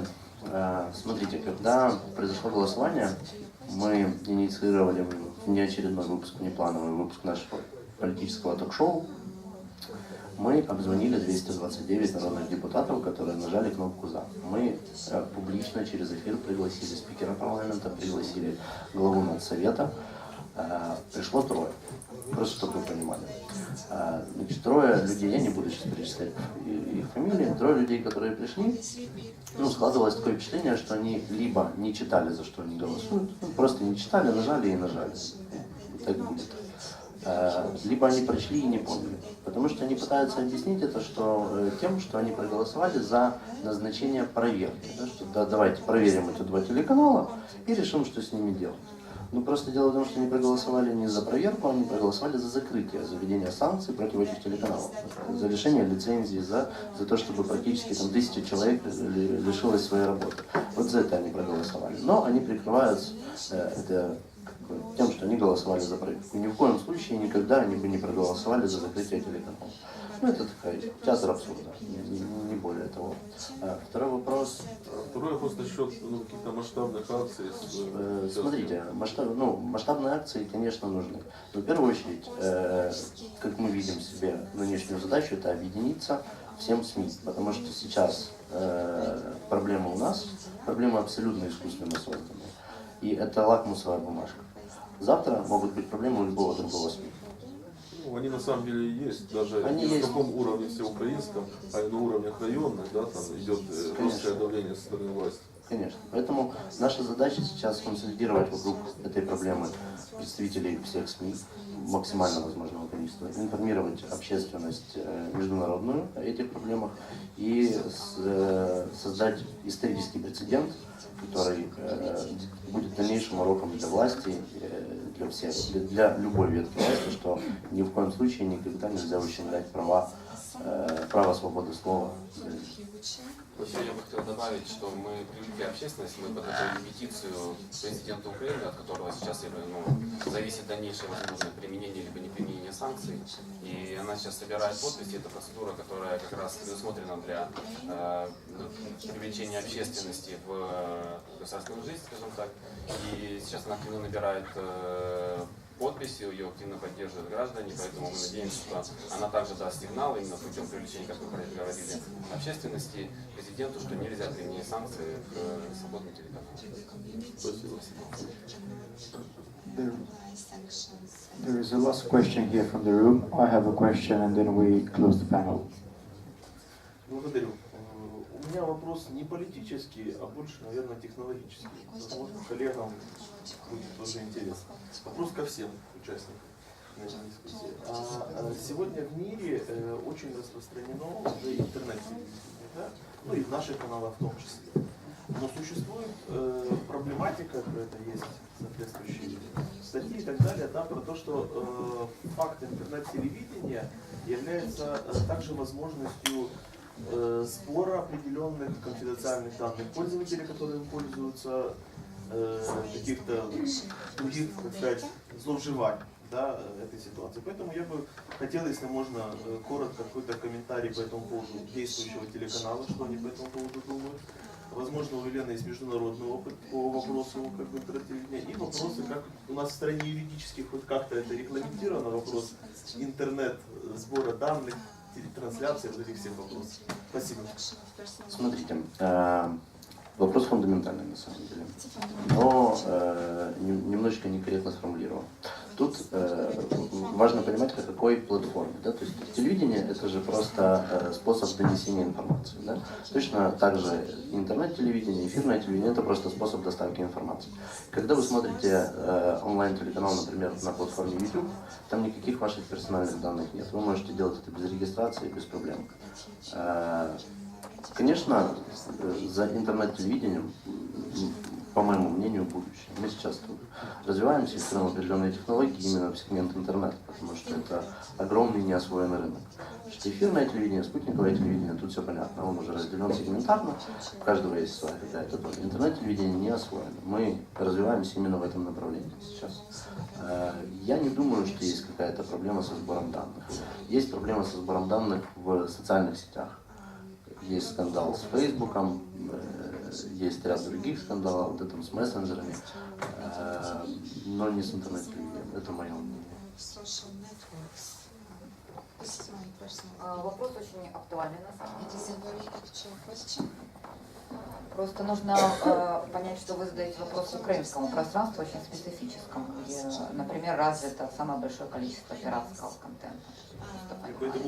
Да, поэтому нужно понимать, что вопрос очень актуальный, потому что это дело будущего, и правовых норм, которые будут вводиться, очевидно, на каком-то либо глобальном уровне, вне границ отдельного государства. Поэтому думаю, что тут пальма первенства, конечно, будет не в Украине, где все еще находится немножко на уровне каменного века и так далее. Но вопрос очень актуальный, и понятно, что сегодняшние средства нашей коммуникации, вот эти знают о нас больше, чем мы сами. Это уже больше, чем факт. Это был вклевал кто-то из лондонских white papers еще 4 или 5 лет назад, что есть 3 глобальные тенденции в телевидении, которые заключаются в том, что immersive event, global scale, in device who knows about us more than we. Поэтому, безусловно, даже то, что мы здесь присутствуем, и лежит наш мобильный телефон, уже информация это имеет место. А вот какие правовые нормы, какие шаги, на мой взгляд, никто на сегодняшний день не знает. Я возьму на себя такую смелость, амбициозно сказать, что наверняка еще никто не знает ответы на эти вопросы. Может, юристы меня поправят? Безусловно, абсолютно глобальная, правильная тема, которая заслуживает, безусловно, отдельной панельной дискуссии. В этом случае продолжим, наверное, вопрос. Спасибо большое за вопрос. Okay, it's my last question. Okay, if you want two more, actually. Oh, okay. You ask them together, and you answer it in one short sentences each, right? Планируете ли вы сейчас смену информационного поля под давлением в свете последних событий? Ни в коем случае. Мы всегда были независимым телеканалом, у нас всегда была прозрачная информационная политика, у нас всегда был плюрализм мнений, и мы никогда этого не изменим. Тематика останется такой? Естественно. Мы делаем новости.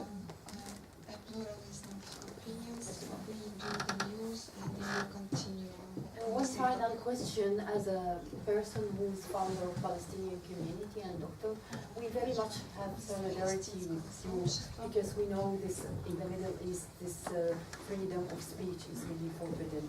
But one question, like we get some TVs, channels like Al Jazeera or somebody who could get through around it by having some programs, the opinion and the opposite one, and get the public get along the message. Do you have that on your channel?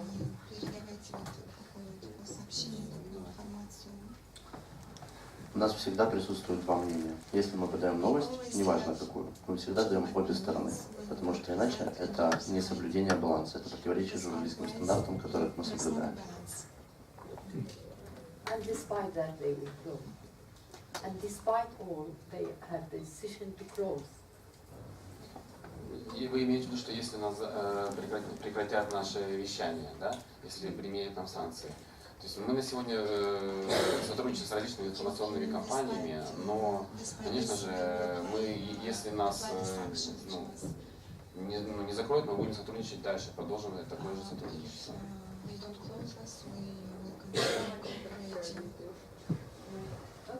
Right. And just to close the panel, I shall be telling the conclusions. It looks like the Ukrainian problem is an isolated one in scale, not in the problem itself, as the situations happen elsewhere as well.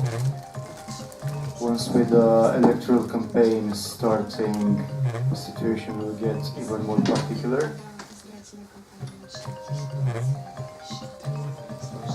Right, and for the time being, there are no good trends at the global level in reporting and addressing the issues. There is a lot of food for thought on this, and I shall invite everybody to have a coffee and for more networking and discussions. Thank you to the panelists, and warm applauses, please. Very interesting topic. We're going to be speaking about how technology is changing everything, has actually changed everything, and how it is affecting government affairs strategies public affairs and communication strategies and even business worldwide. Now, the challenges are really a lot, and to analyze all of them, we have very, very interesting panelists with us today. First of all, here, close to me, we have Ioana Suprantaneu. Sorry, I probably pronounced it terribly bad. Can you do it for me? It's Surpataneu. Okay, thank you. Well, she's Director for Government Affairs in Cities Government Affairs Team for Europe, Middle East and Africa. Then we have with us Jeremy Rollison, who's Director Government Affairs at Microsoft EU. Hello. And we have Olексій Mусatov, who's an expert in e-governance. Actually, he's going to be talking about how e-governance can help us, or can help Ukraine communicate better and more effectively. And he's the Executive Director of the National League of Transport Business and an expert in e-governance, as I said. So how we are going to proceed, we're going to give 5 minutes to each one of our speakers so that they can convey their key messages to us. E-governance on one side, technology, the vision of technology by a top government affairs professional of a big technological company like Microsoft, and the business models, how they're changing, how technology and big data has changed everything in business models in finance. So I think we will start giving the floor to Олексій, please. 5 minutes. Добрый день. Еще раз, меня зовут Олексій Мусатов. Я исполнительный директор Национальной лиги транспортного бизнеса. И я предлагаю поговорить о том, почему, в соответствии с темой нашей конференции, почему каждый раз мы собираемся...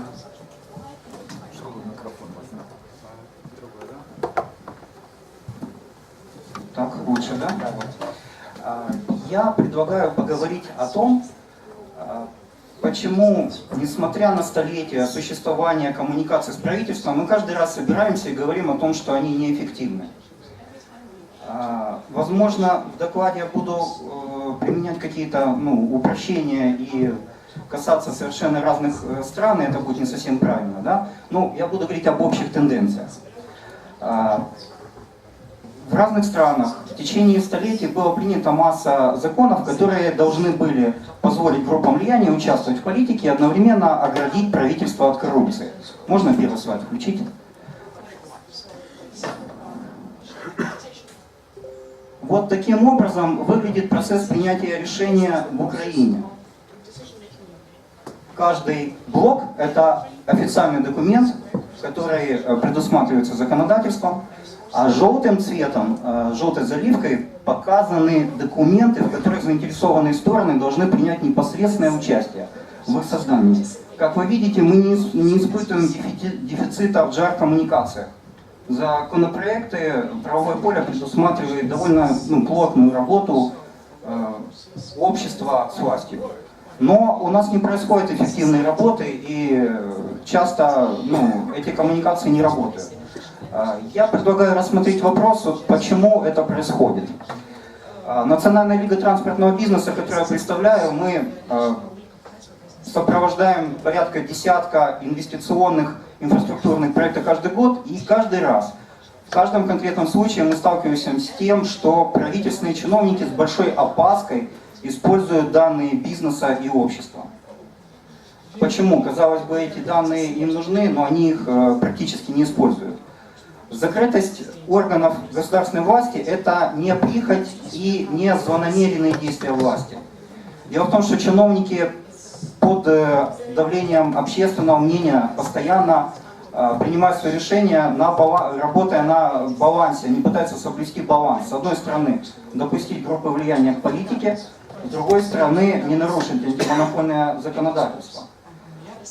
И существующие на сегодняшний день, в наше время, форматы взаимодействия лоббистов, групп влияния, бизнеса, общества с властью, они непрозрачны и не обеспечивают прозрачности общества, постоянно высказывают чиновникам постоянно говорит о сговоре, о коррупции и так далее. В соответствии с этим чиновники принимают законопроекты, которые ограничивают использование внешних экспертиз и информации от бизнеса.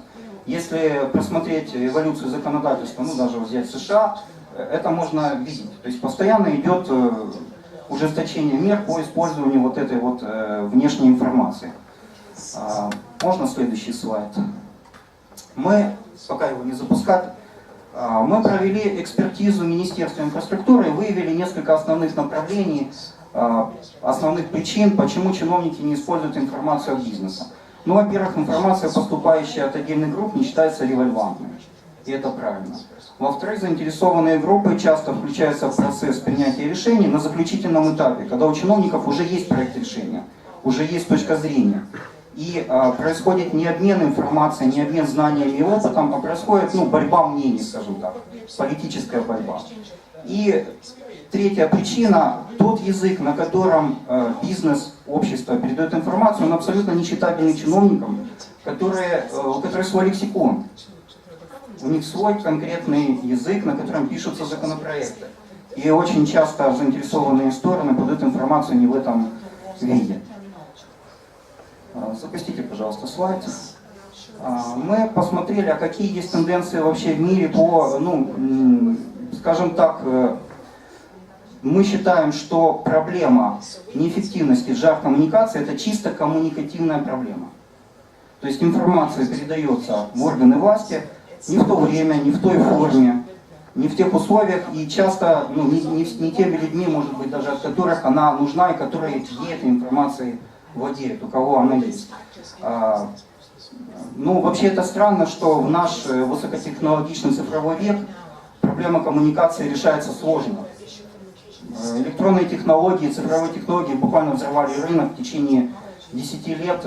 Бизнес очень сильно поменялся в корне, но в правительстве, в системах государственного управления эти электронные технологии только начинают применяться. То есть только первые какие-то попытки применения этих электронных технологий.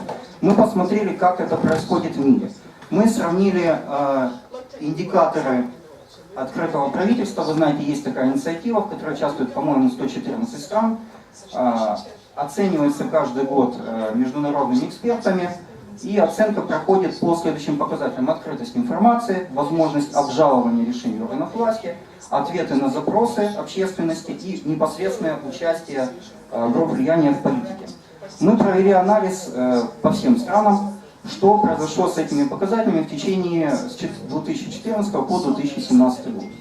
И мы заметили, что одновременно с массовым открытием информации, вы знаете, что сейчас этот бум на открытые данные правительственные, буквально во всех странах об этом говорят и действительно открывают информацию, одновременно с этим в 40% стран, в том числе стран с развитой экономикой и политическими системами, идет сокращение, значительное сокращение участия заинтересованных сторон в политике.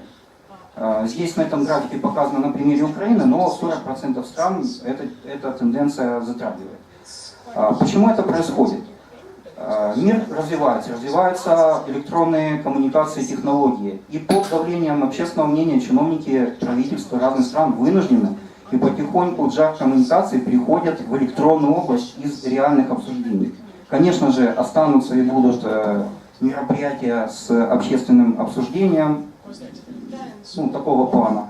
Но происходит перемещение, то есть основной объем этих мероприятий начинает проходить в электронные консультации и так далее.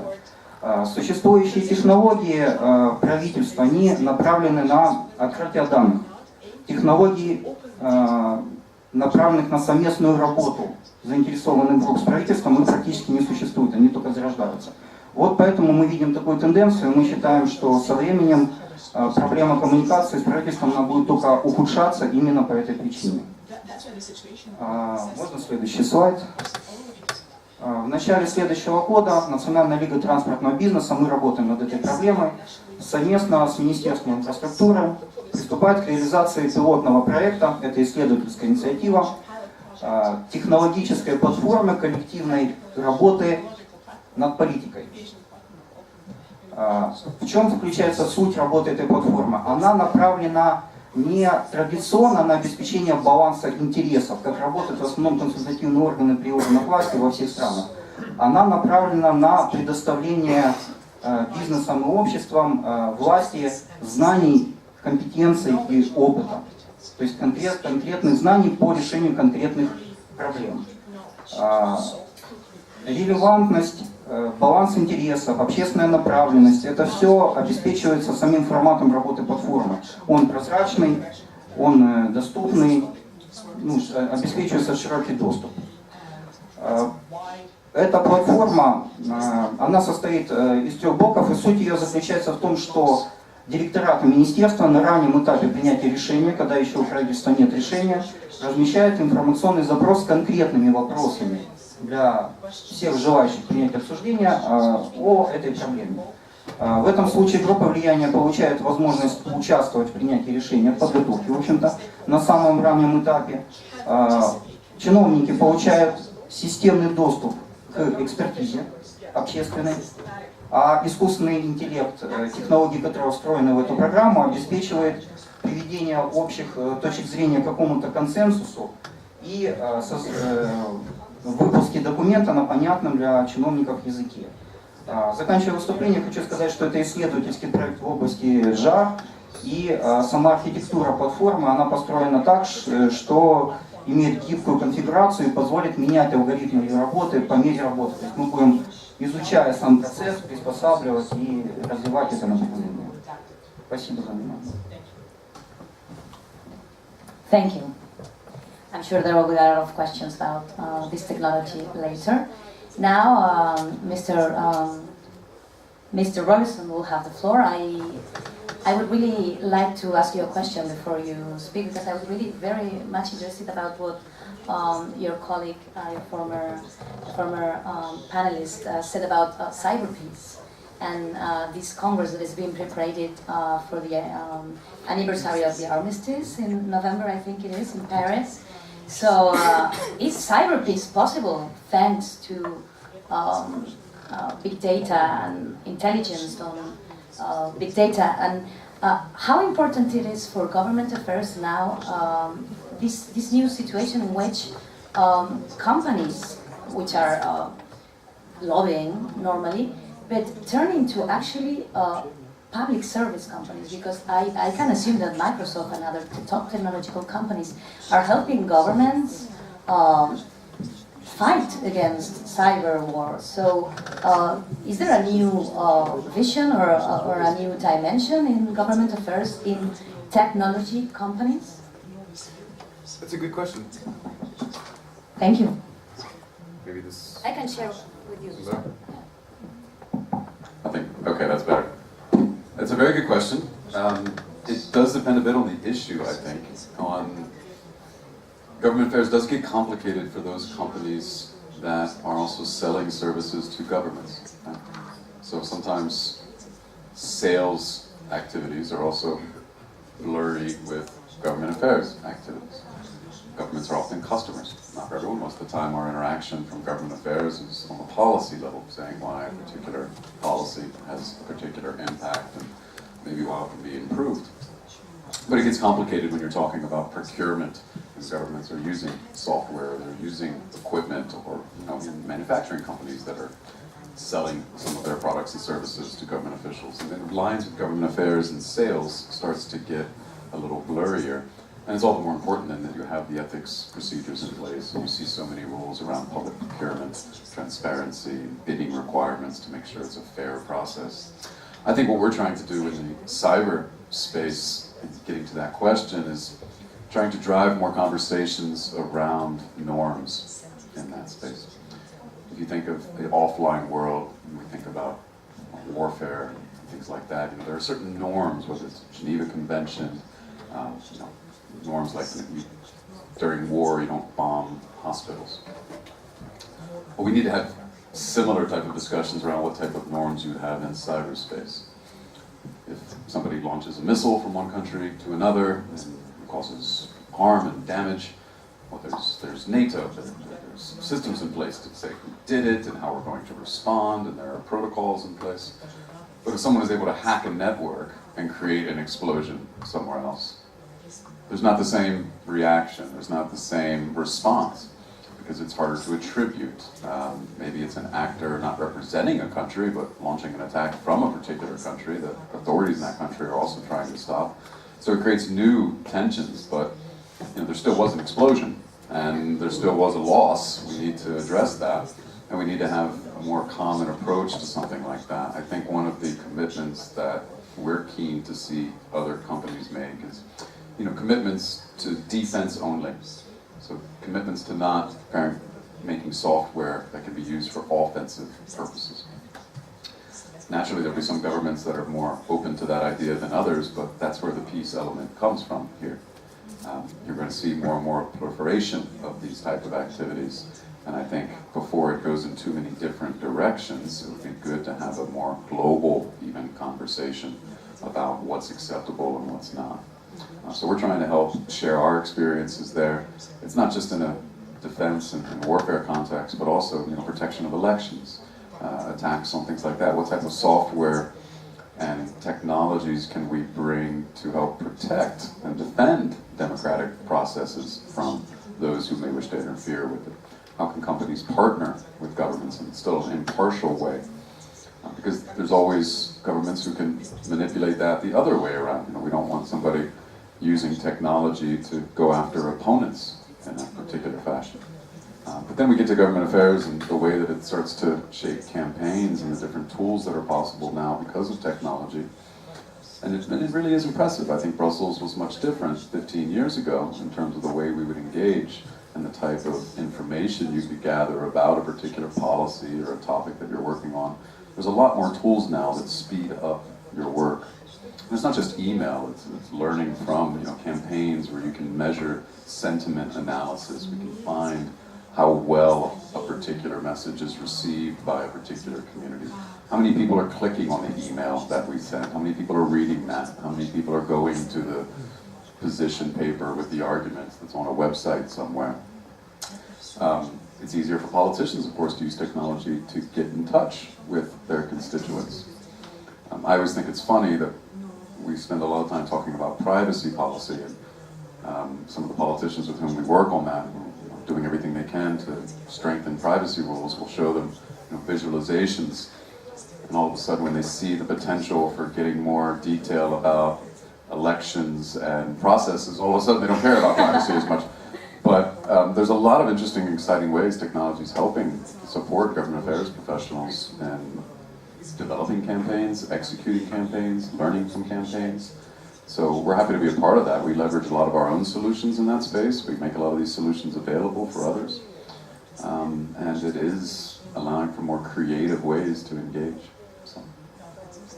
Very interesting. I'm sure there will be a lot of questions. I have a lot, but I'll give the word to the audience first. Okay, so now it's your turn. Your term, yeah, sorry. We're talking about politics. I went to the term, not the turn, sorry. So, let's see if I pronounce correctly your name. No. Call me Ioana. Okay, Ioana, thank you. Okay. So, we're talking about technology from a government affairs perspective, e-governance, also cyberpeace. Now we're going to talk about how technology can change business, or has already changed business as we know it. And there are no boundaries now between sectors. How is the financial sector inside this perspective? Thank you for the question. I would say there are no boundaries between different sectors or different business models, companies. What I would say is that in some instances, these lines are being blurred. And why am I saying that? I think I'm an epitome, or my job profile is an epitome of that. I work for a financial services company in the government affairs team, and what I do is deal with technology-related legislation, ranging from data protection, digital trade, and financial technology, fintech. And Jeremy here knows that because we work together in some of the trade associations. Sometimes laws that are designed for a specific sector end up impacting others. And this is the case of GDPR that I'm sure everyone has heard of, e-privacy regulation, etc. And this is why I think our job is challenging and interesting, because you end up learning many things, basically every single day of your life and while performing this work. I work a lot on financial technology. For me, it's very interesting to see how high-tech companies are now becoming our direct competitors in some of our business lines. And I'm speaking about high-tech companies who have recently acquired e-licensing, e-money licensing, etc. So all of a sudden, the competitiveness area has become increasingly versatile. And the government affairs team in our company has a lot to work on. And Jeremy mentioned how government affairs interacts with sales, etc., and somehow sometimes, their respective lines of their respective responsibilities intertwine. Sometimes with us, they always do. So I ended up interacting with our innovation teams in all across the business lines to be able to get content for when I interact with government officials. So yeah, I think in that respect, technology has changed a lot. I don't think the function of a government affairs person within a company has changed that much because it's still a lot about human interaction. But what data pervasiveness has led to is just tons and tons of data that you can now manipulate. I'm saying it not with a negative connotation, but that you can monetize in order to be better informed and to understand the ecosystem better. Of course, it's really intelligence, yeah. This data allows us to know a lot of things that before we didn't. So I think it's time to open the floor for the audience to ask questions. I'm sure you have a lot of questions to ask. Anybody? You have a question? Just it was very interesting how you give that in statistics and numbers. It's really very, very interesting. But they talked in the previous panel about the uprising political power in Russia. So what do you think that might influence the whole situation in Ukraine? I think it's a question for Alexei. Yeah.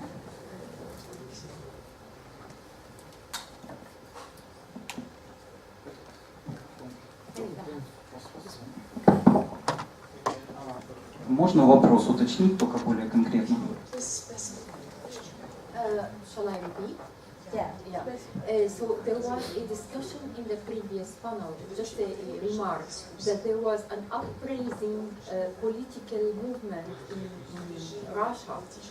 How does it influence the whole, what you have already sectors which you explained in Ukraine? Does it make any difference or it's like isolated movement? Ну, безусловно, до определенного времени мы все когда-то были в Советском Союзе, и, естественно, остались системы, продолжать работать системы Советского Союза. Я могу привести такой пример. В каждом государстве существуют информационные системы. Это как-то работает, как-то устроено, как чиновники получают информацию. Здесь говорили о постсоветском синдроме, которым страдают страны, которые получились в результате распада Советского Союза. Так вот, в чем этот синдром заключается? Раньше у нас была плановая экономика, не такая, как на Западе. То есть весь рынок был государственным. Государственные компании оказывали все услуги, выполняли работы. Были государственные очень серьезные органы, в основном это были органы статистики, которые собирали информацию. Они не только собирали информацию, они ее анализировали, выявляли проблемы, тенденции, и дальше чиновники принимали решения.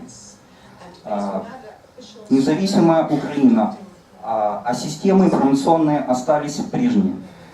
Эти органы статистики, рынок стал частным, информация стала конфиденциальной, закрытой. Бизнес часто не делится информацией, которой владеет. У нас рыночная экономика.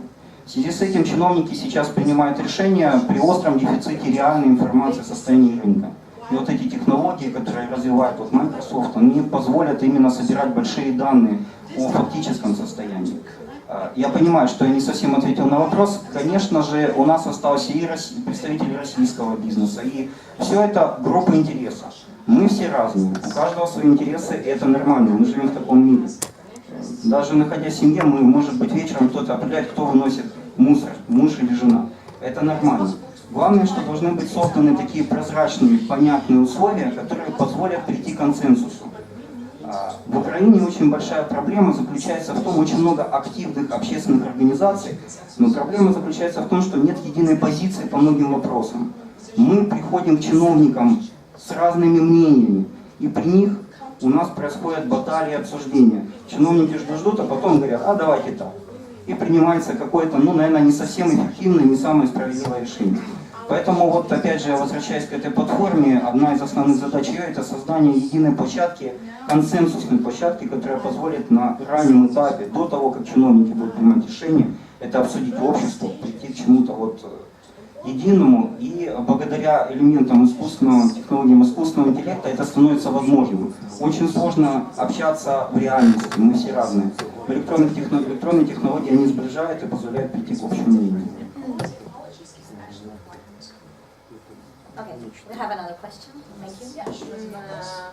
Good afternoon, and I have a question about neuromarketing and big data, because as we know, every website, every service, for example, in the bank, they collect digital footprints, cookie files, and other files which about privacy.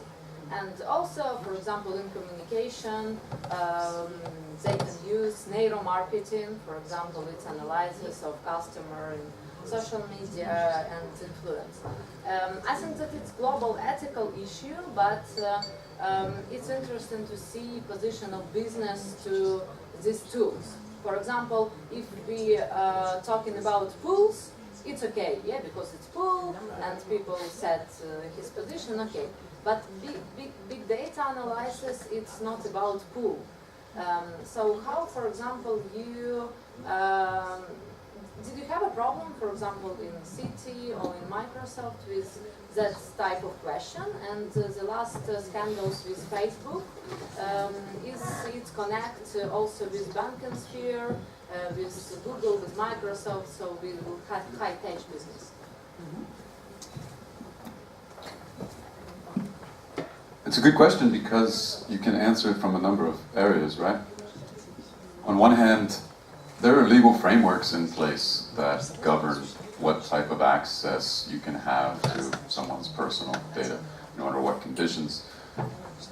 And I know there's been a lot of things in the headlines recently about some people who've managed to get that access rightly or wrongly, but that's exactly why you have rules in the first place. And if people are working around those rules or not following those rules, that's why you have enforcement mechanisms that are there, or if they're working around and not breaking rules, maybe that's an area we need to update the rules. But it is frustrating because on one hand you can see the power that you can get from this data, and there is a lot of value to that. But of course when it touches upon things like privacy or transparency of access, you want to know when someone's accessing your data, you want to know what they're doing with it. I think a lot of the legal frameworks we've been discussing in Brussels are aimed at addressing that. So that's the legislative side. We spend time trying to get those rules right, and we think we get them right, and then somebody does something which may not be against the rules, but we don't like that, so we want to update it. And you always have that conversation. But on the other hand, there's a lot of value to these data sets, and you can recognize and gather insights with some really interesting patterns. And people are developing business models out of this, and we're able to analyze data and learn from data faster than ever before. And it's leading to some really, really exciting, very positive things. I had a meeting with a European Commission official once who was talking about somebody who's an expert on vaccines, saying, listen, I could be able to identify for you the way to distribute a vaccine in the most efficient way possible to save as many lives as possible in the instance of an outbreak. But I'll need a lot of data, and there will be frameworks that may prevent me from getting that type of data. So there is a balance that you have to strike to get the value without violating principles and fundamental rights that we all want to protect and believe in. And that's exactly what a lot of these legislative discussions are focused on, and we're engaged in those discussions. But we're also making some of the software that people use.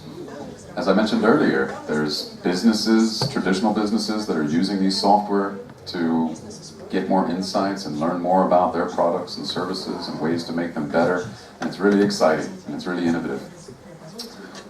And then those same politicians that we work with in some of the frameworks, well, they love the potential that would be there to determine, you know, which citizens in which part of the city respond most positively to this message or that message, but it's still the same principles that you're discussing. So they see the value of it too for some more selfish reasons, just as a business sees it. And it's just about getting the balance right. I think we're excited about those tools, and there's a lot of really positive things. I don't know whether all the positive outcomes get headlines as much as the negative, and that's understandable. But because there are some misuse examples, doesn't mean that there aren't a lot of very, very good uses. And I think it's still a very exciting time, and we look at it more positively than negatively. So. I agree with Jeremy. Something I also want to add now, financial services is one of the most regulated, one of the highest regulated industries ever. So we do not only store personal data, we also store high value assets on our networks. And I think that data protection laws have added a layer of protection, overall protection for our clients. Now, this heavily regulated environment also prevents us from doing more creative things with the data. For instance, we're not allowed to store confidential data on the cloud, in the cloud, or we have not reached the optimal environment to be able to do that. But luckily for everyone, and I'm sure you know that more than me, new tools are at our disposal, and by new tools I mean also ways of analyzing data in its encrypted form. Right? And I'm sure these will develop to then enable us to strike the right balance between protecting our customers and also, in my case, the financial service, the financial system in its entirety. But people would be surprised. Banks are extremely creative and they have a lot of expertise when it comes to technology. We are, like I said, restrained at this stage, but I'm sure things will change. And the innovation teams within many banks are working very hard to enable that and are engaging with regulators to fight for a much more flexible ecosystem, much more flexible environment that would allow us to test more and to work with incumbents, with new entrants, us from our position of incumbents. Very interesting. While the audience thinks about new questions, I have a question for you. How does your job look like in working in so many different geographical areas? I mean, do you work with the same strategy? I can imagine because you're working for Europe, Middle East, and Africa. What's the difference between your day-to-day job? It's a great question. Thank you for that. It actually helps me now analyze what I do. So I am a hybrid in terms of job profile, as I mentioned it earlier. First of all, because there is a highly tech-related part of my job, and there's a very political one as well. Although I'm part of the EMEA government affairs team, I tend to focus a lot on EU-level affairs and also US ones in some instances. What do I mean by political versus technical? So I deal with fintech, blockchain more specifically, so that enables me or gives me the opportunity to attend many events that focus on many technical details behind these technologies. And also, as a result of that, I collaborate with the startup sector a lot. And that helps me see the difference in terms of vision for the future. And I think it helps me to better do my job in that area because I interact with most of our business lines and the people who are designing the strategy. Now, why do I say it's also very political? Because I am the Brussels person, and that means I interact with EU-level people from the Commission, Parliament, Council, etc. And I'm also part of trade organizations, and I also do advocacy via that channel. I don't travel that much.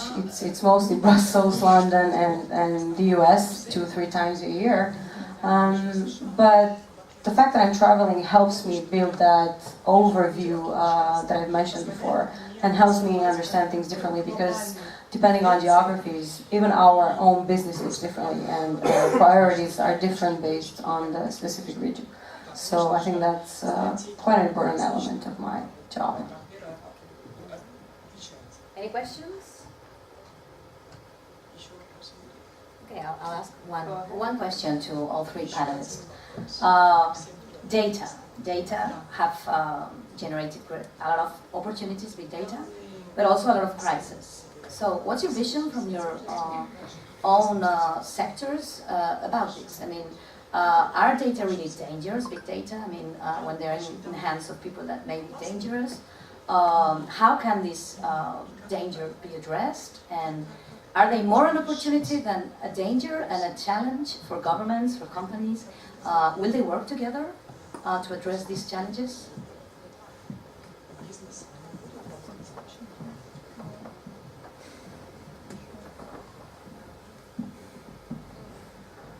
Безусловно, данные и та информация, которая предоставляется чиновникам, может по-разному влиять на политику. И так же, как бывают фейковые новости, бывают и ложные данные, да, можно завести в тупик и привести к тому, что решение будет принято неверное или несправедливое.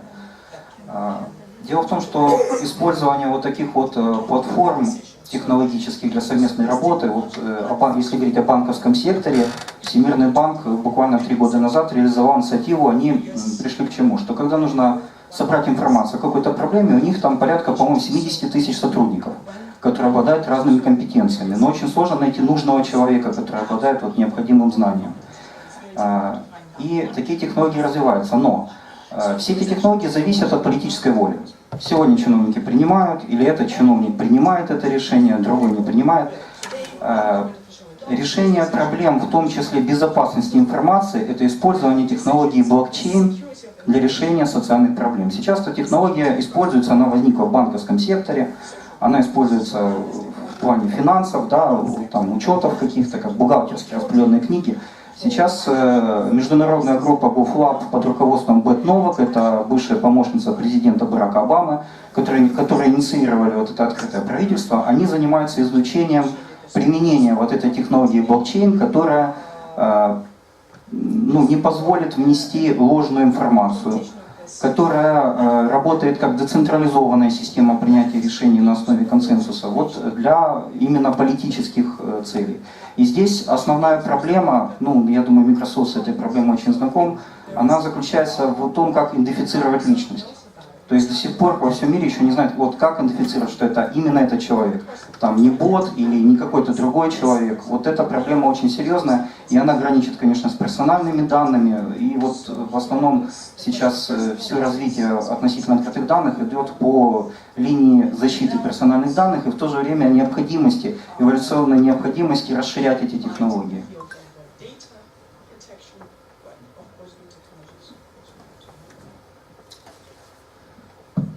No, I think the answer is positive. It's more positive than negative, absolutely. So it's more an opportunity than a danger.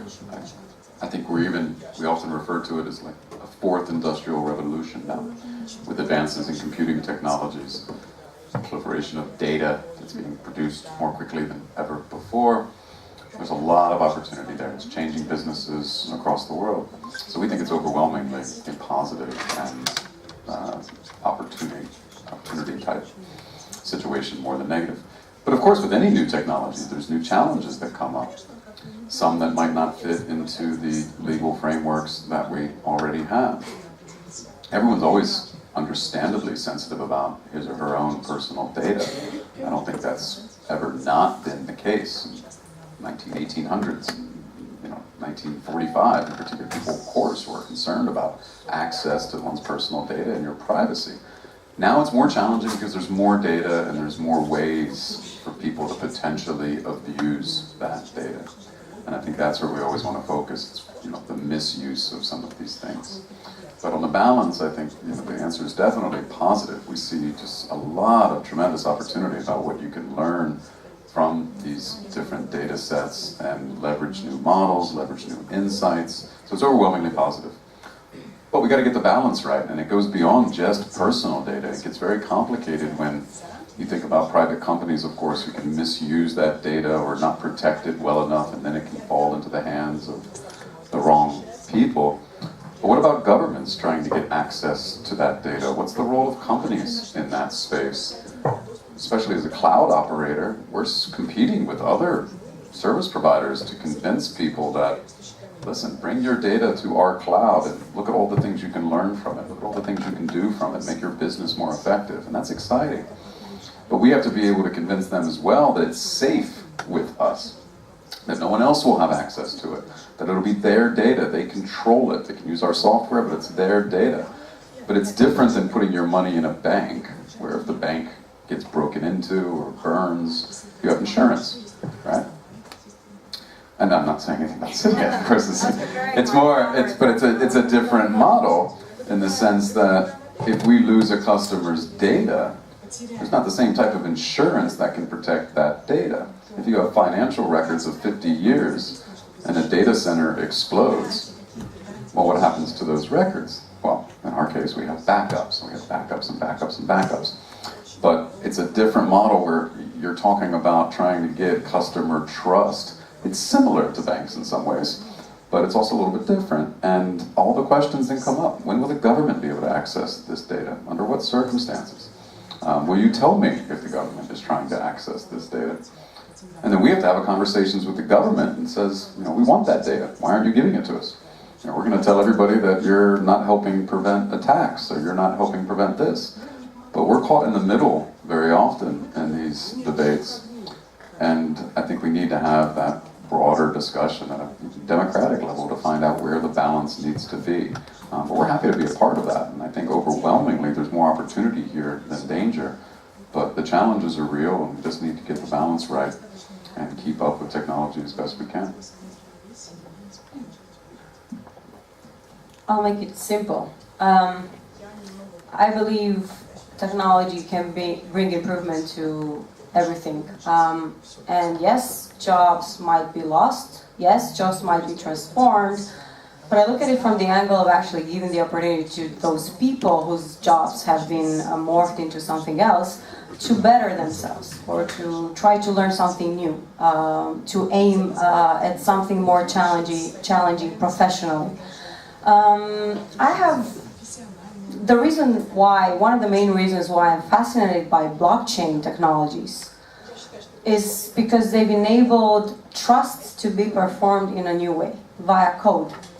So you have all these projects in artificial intelligence that have been going on for years, in IoT, well, not for years in IoT, but many data-related projects that only now can reach their full potential because here we have this technology that enables trust, and enables trust without the need for a third party to perform that trust function. So you have code, you have a network, and mathematics basically replaces the function of trust.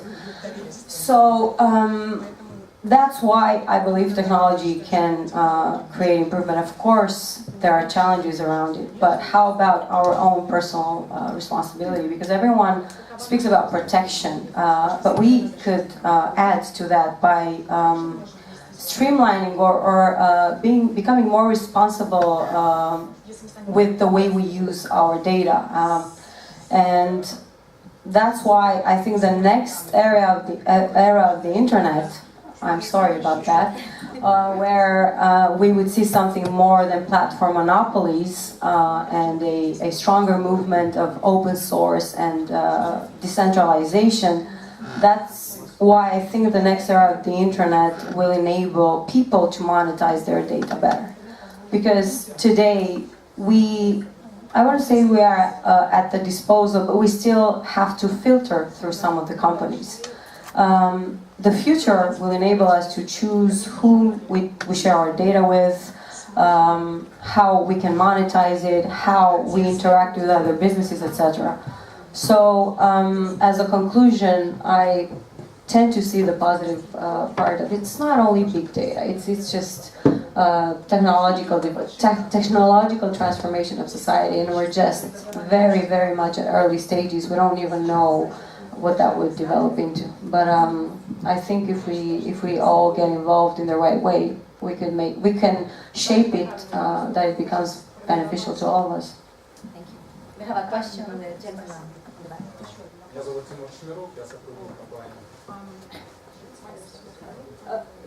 I think it would be better if you would tell us directly, would that work? Because mine doesn't work. So. Not a problem. Okay, perfect. It's even better. My name is Timur Chiluk. I'm from company Base Capital, and my question is, which programs do you see on next years on this European Parliament and CitiBank? Sorry? With the bank and the European Parliament, which maybe financial programs you see on the next years? You mean for the next term? Yes.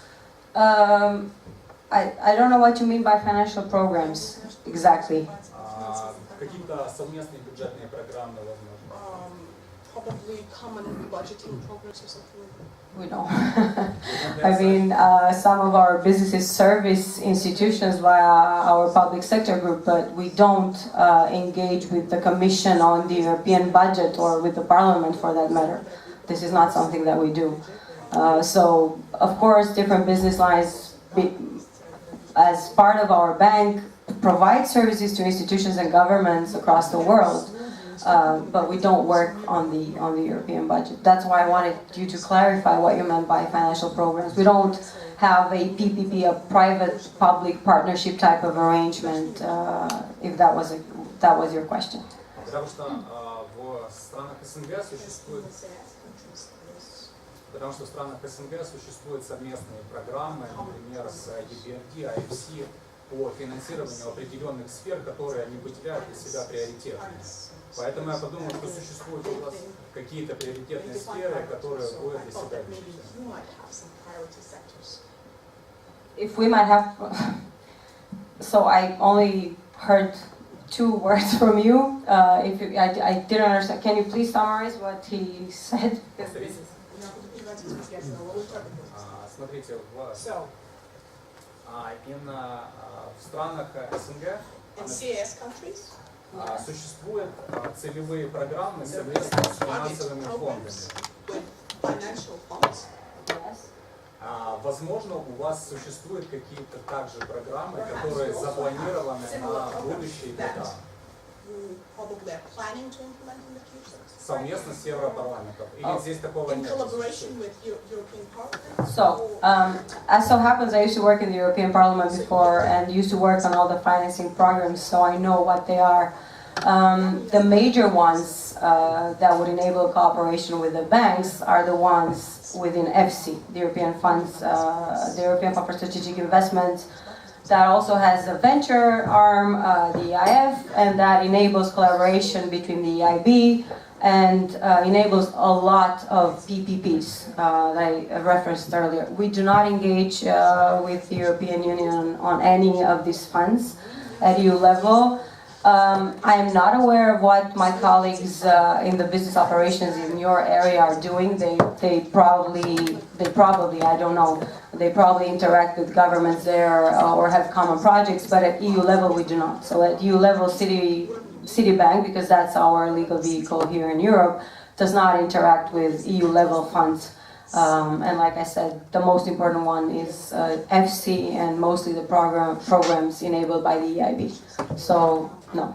Okay, thank you. No problem. Okay, we have one last question there and then we'll close. Okay, yes. So my name is Marta and I want to know more about the cryptocurrency regulation because yes, we have made first steps in Ukraine, and maybe you can specify and tell like 3 key issues that we need to look for just to make this regulation maybe on a legislative level. So your pieces of Thank God for a question from my I wish I could give you a clear answer, but I can't because at the moment there are no clear definitions when it comes to crypto assets. However, I can tell you what the trends are. I would say that in Europe, so not European Union, in Europe, throughout Europe, Switzerland is the most progressive one. They have created a segmentation looking at these digital virtual assets from a payment tokens, utility tokens, and asset tokens perspective. And they are now trying to integrate it into existing laws. The European Union is very active in this space as well, via the Commission and the supervisory authorities. So the European Commission has created the FinTech Action Plan that has led to the creation of the EU Blockchain Observatory and Forum that is looking at blockchain use cases and also blockchain-related laws, although blockchain will not be regulated, but applications of it will. And also, most importantly, I think, ESMA, the European Securities Markets Authority, has conducted a survey with every single EU member state to understand how, in their national laws, they define financial instruments. And based on that survey, they analyze the tokens that we have in operation, I would say, the operational tokens today, and figure out if they fit into financial regulation laws, because some of them might not. So some of those so-called utility tokens might be looked at from a different channel and integrated into laws that are not related to financial services. So I would say the main trends are in Europe on payment utility security tokens, and in the US there's a huge focus on security tokens. Why? Because 2017 saw an explosion in initial coin offerings, and based on the SEC ruling, most of these tokens that resulted from the ICOs are considered securities. And so there's a strong focus on the securities angle in the US, but you also have the CFTC, the Commodity and Futures Trading Committee, that is looking at those tokens from a commodity perspective. So at the moment there's no law. The tendency is to integrate these blockchain applications into existing rules and laws, but the way I see it will not be possible to do that for more than 2-3 years, because these are programmable assets. So they can be programmed to morph into something else throughout their life cycle. So that means, laws should be as adaptable as well.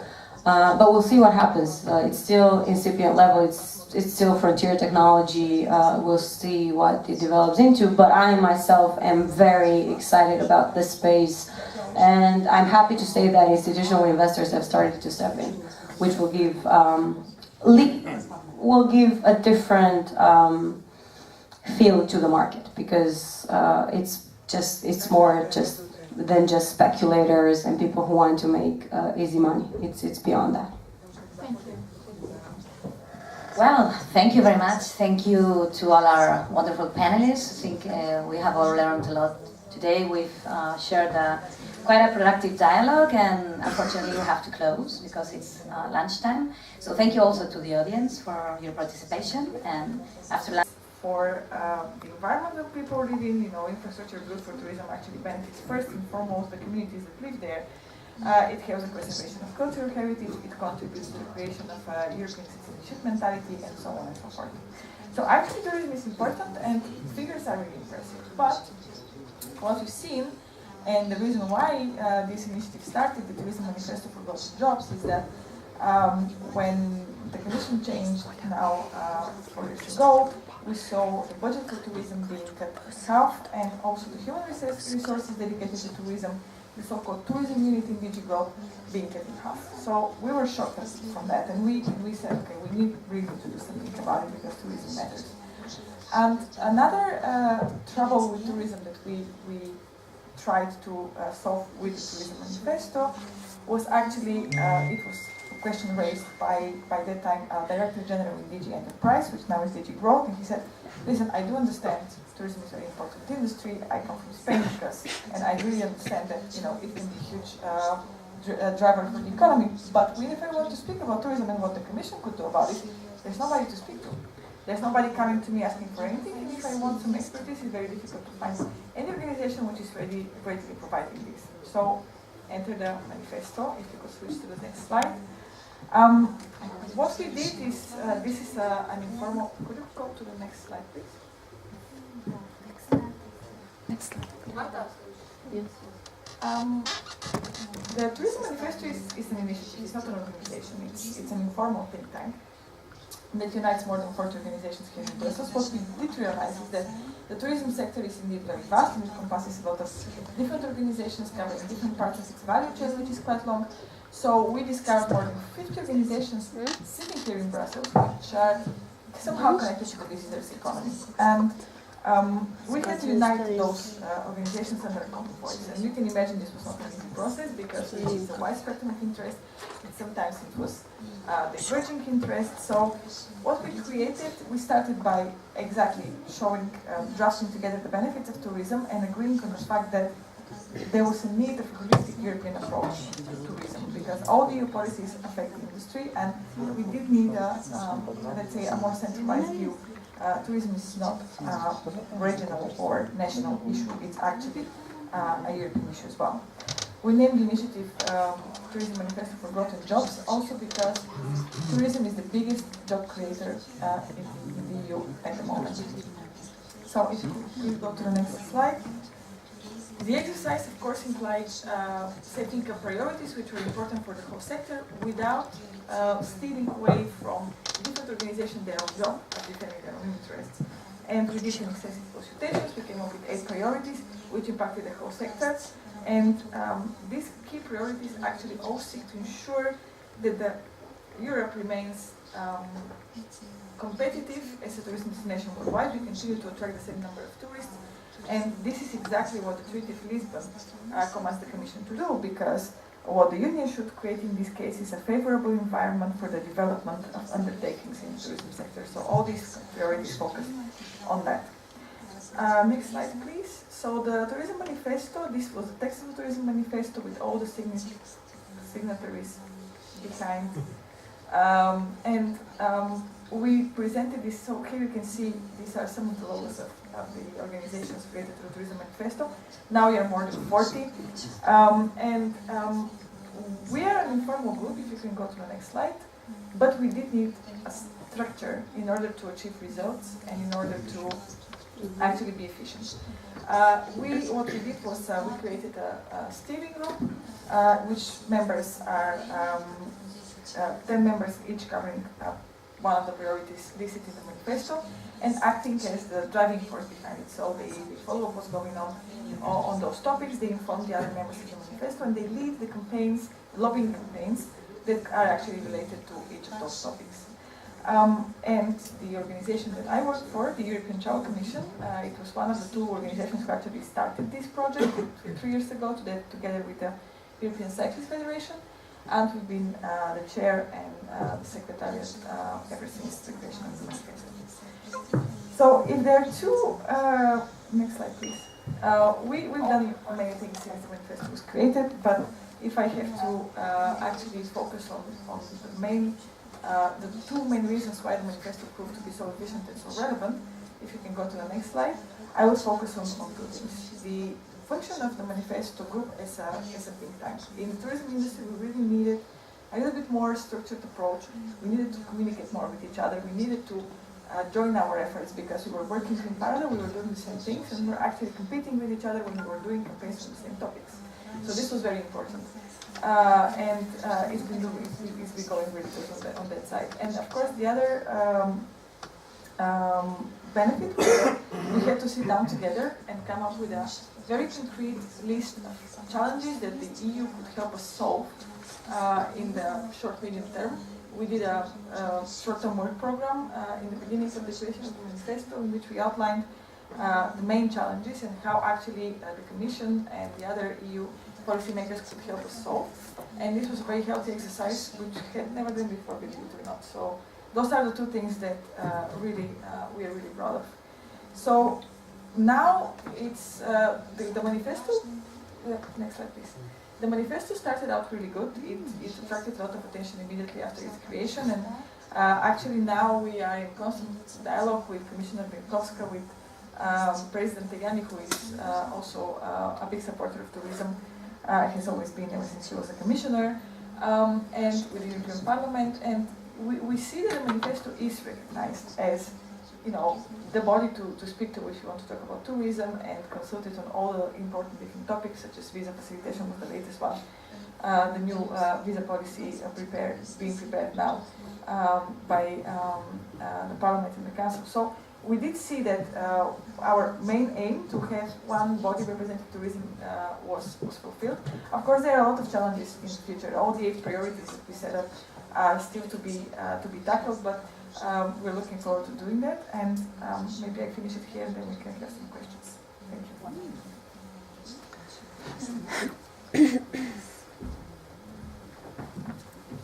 Wonderful. So we just heard one more ingredient for success. Together, I think visibility grows. So now it's the turn to, here in the podium, we will have the head of EU Policy Jail, please.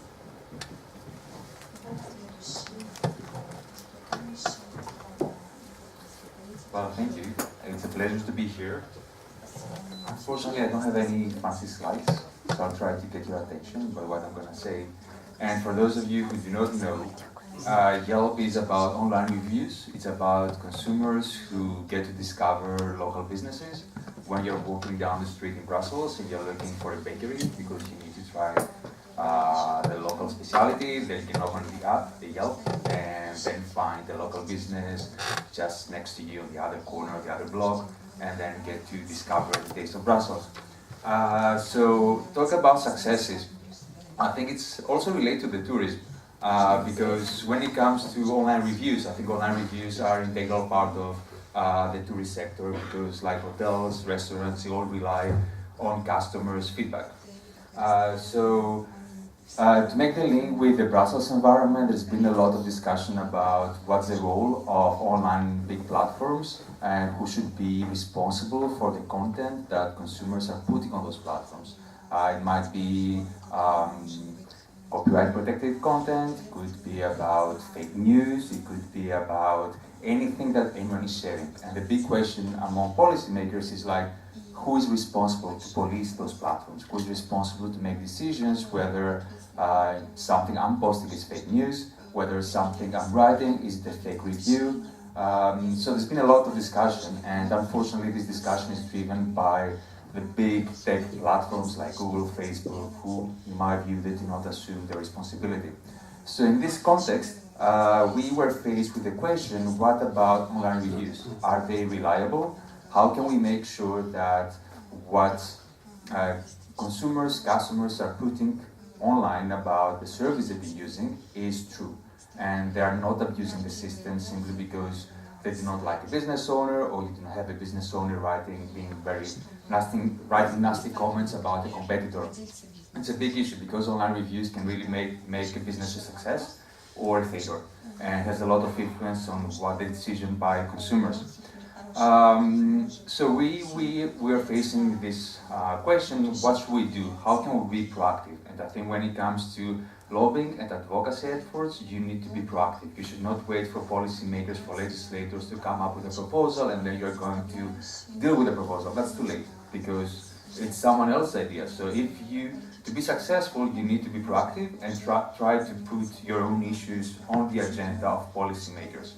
So knowing that there's a lot of pressure about tackling all types of online content, we said, like, can we be proactive? Can we offer a solution to policymakers about fake reviews or problematic reviews? And that was, I think, was a clever thing to do, because we managed to get on board consumer organizations, small and medium enterprises, and the first thing to do was like, can we all agree that there is a need for joint action? So once you have that, then can we identify what exactly can we do together? And you don't need to go global, have a very broad scope of the work. Can you identify two issues that if we come together with a concrete solution, then we go to policymakers and say, like, this is a solution by the industry with consumer groups, like, let us test it, let us see whether it works or not. So we came up with a platform that we call Feedback Alliance, and it's about any platform where consumers can leave feedback. It could be about hotels, restaurants, doctors, babysitters, any type of service. And we came up with a number of principles. For example, like every company working with feedback should have some quality control systems in place.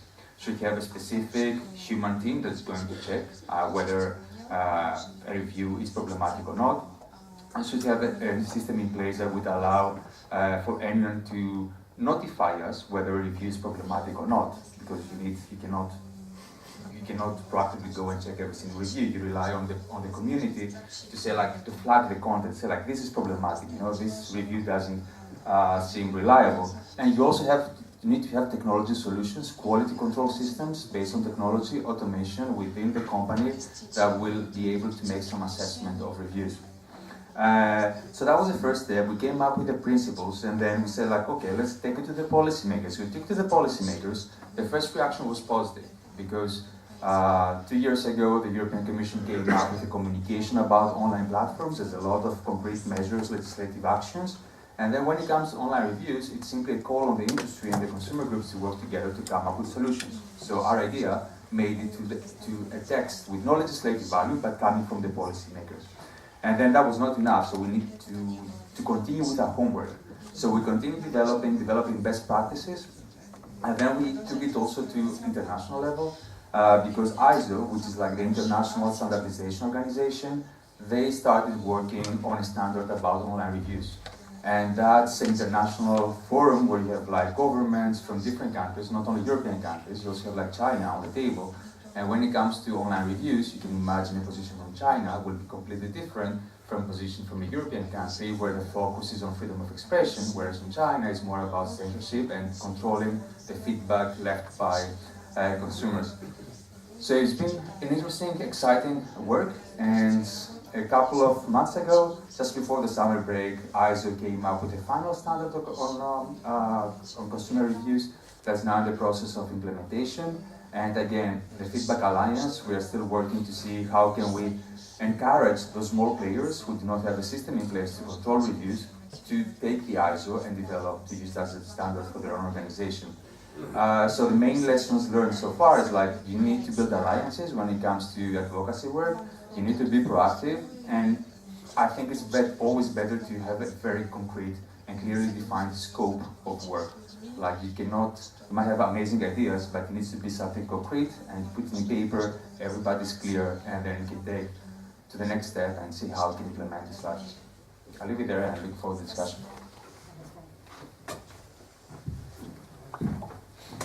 Very interesting insight. Proactivity is our new ingredient, I would say. Then let's go for our next one. We're having now here in the podium Sylvie Popá, Associate Director of GR and Public Policy at Celgene. Maybe I said your name not very correctly, but you can. It's okay. Okay, thank you. I'll join you here. Okay. Hello. Good afternoon, everyone. Thank you very much for having me here today and giving me the opportunity to provide my perspective on advocacy in healthcare. So you probably don't know Celgene. For those of you who don't, it's a biopharmaceutical company focused on the development of therapies to treat cancer, especially blood cancers, and also immune inflammatory diseases. But just as a disclaimer, today I will speak a little bit less from the perspective of Celgene as a company, but more from a general perspective of a professional in government relations working in the healthcare sector. So actually, considering that we have merged the discussions, I've been asked to speak a little bit more about the role of lobbying in our industry. And actually, the way I got to this position is a bit funny, because if someone had told me 10 years ago that today I would be working lobbying in healthcare, I would say, well, no, that's a far-fetched idea. So I did get to healthcare lobbying a little bit by chance, because I used to work in the European Parliament before, advising an MEP who was quite active on healthcare legislation. And then a more substantial and important reason emerged, which is the desire to do something meaningful and make a difference for patients and bring my contribution to helping them get access to the treatments they need. So I think what people with jobs like mine do is essentially to make sure that European policies provide for an overall ecosystem that allows companies to fulfill their mission. And for a healthcare company, that means continuing to deliver innovation and making sure that patients do have access to that. So what does that mean? That means a good regulatory system, a good intellectual property system, for instance, and also good access to medicines environment at national level. And if you think about those, actually at least two of them, the regulatory system and intellectual property, are regulated at European level. You have European legislation that actually covers an increasingly high amount of issues, ranging from the authorization of medicines to the rules to conduct the clinical tests that help us prove that a drug actually works and that it's safe for patients. And increasingly even matters that touch on pricing and reimbursement. So if I have to give you an example, let's take the clinical trials regulation. So this is the rule book for companies to conduct the clinical tests that would underpin a marketing authorization for a medicine. So what the pharmaceutical industry wanted to do is to make sure that Europe wasn't a competitive area to invest in clinical trials. And that meant having faster procedures, that meant also facilitating things for companies to do clinical trials across multiple member states, which is actually the reality of how pharmaceutical companies innovate. The other reason why it's important to be present in the discussions around healthcare at European level is because whatever happens at European level actually impacts also the national environment. So if I take the example of all the discussions around access to medicines, for instance, you have various council conclusions or resolutions of the European Parliament or Commission recommendations that, even though they're not legally binding, they would still have an impact on national policies, meaning that they would either trigger new policy initiatives or simply they would accelerate or put a brake on ongoing national initiatives. So I've been myself involved in the access to medicines debate, and what we did with policymakers was especially to help them better understand how access happens actually at national level, the fact that it is a shared responsibility between authorities and pharmaceutical companies that you have to negotiate at national level. And also, one of the initiatives that I've been intensively working on is to help policymakers understand how companies think about pricing of medicines. So what we did was, for instance, to roll out a tool which was a pricing simulation, so that allowed different stakeholders, policymakers, but also representatives of physicians, patients, or NGOs, to put themselves in the shoes of a pharmaceutical company CEO and to actually go through the process of deciding on the price of a medicine or deciding on where you would invest in terms of research and development if you have more than one opportunity but you don't have money to actually invest in all the opportunities, which is the reality that the pharmaceutical companies face.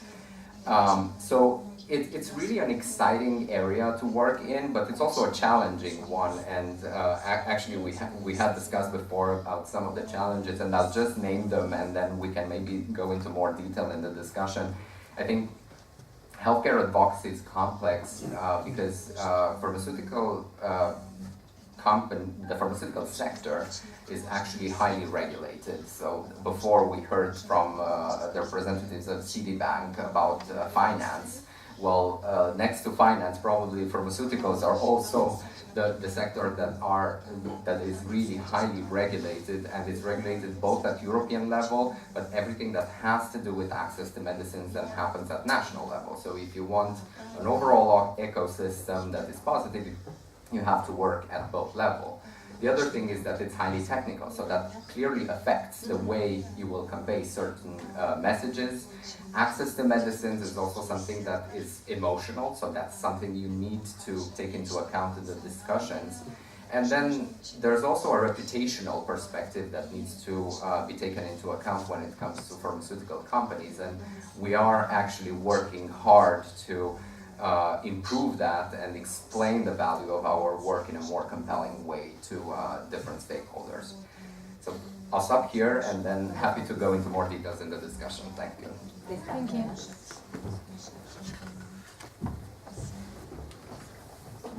Okay, so we've had 3 very interesting presentations, I think. What do you think?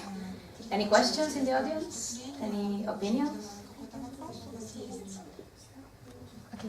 Yes, over there. So all of you represent like a global company, a global society, and my question was, so what's the difference of advocacy experience in different corners of the world? So what is the city where it's where it is more easy just to develop your company and to develop your services, according to your own experience? Yes, thank you.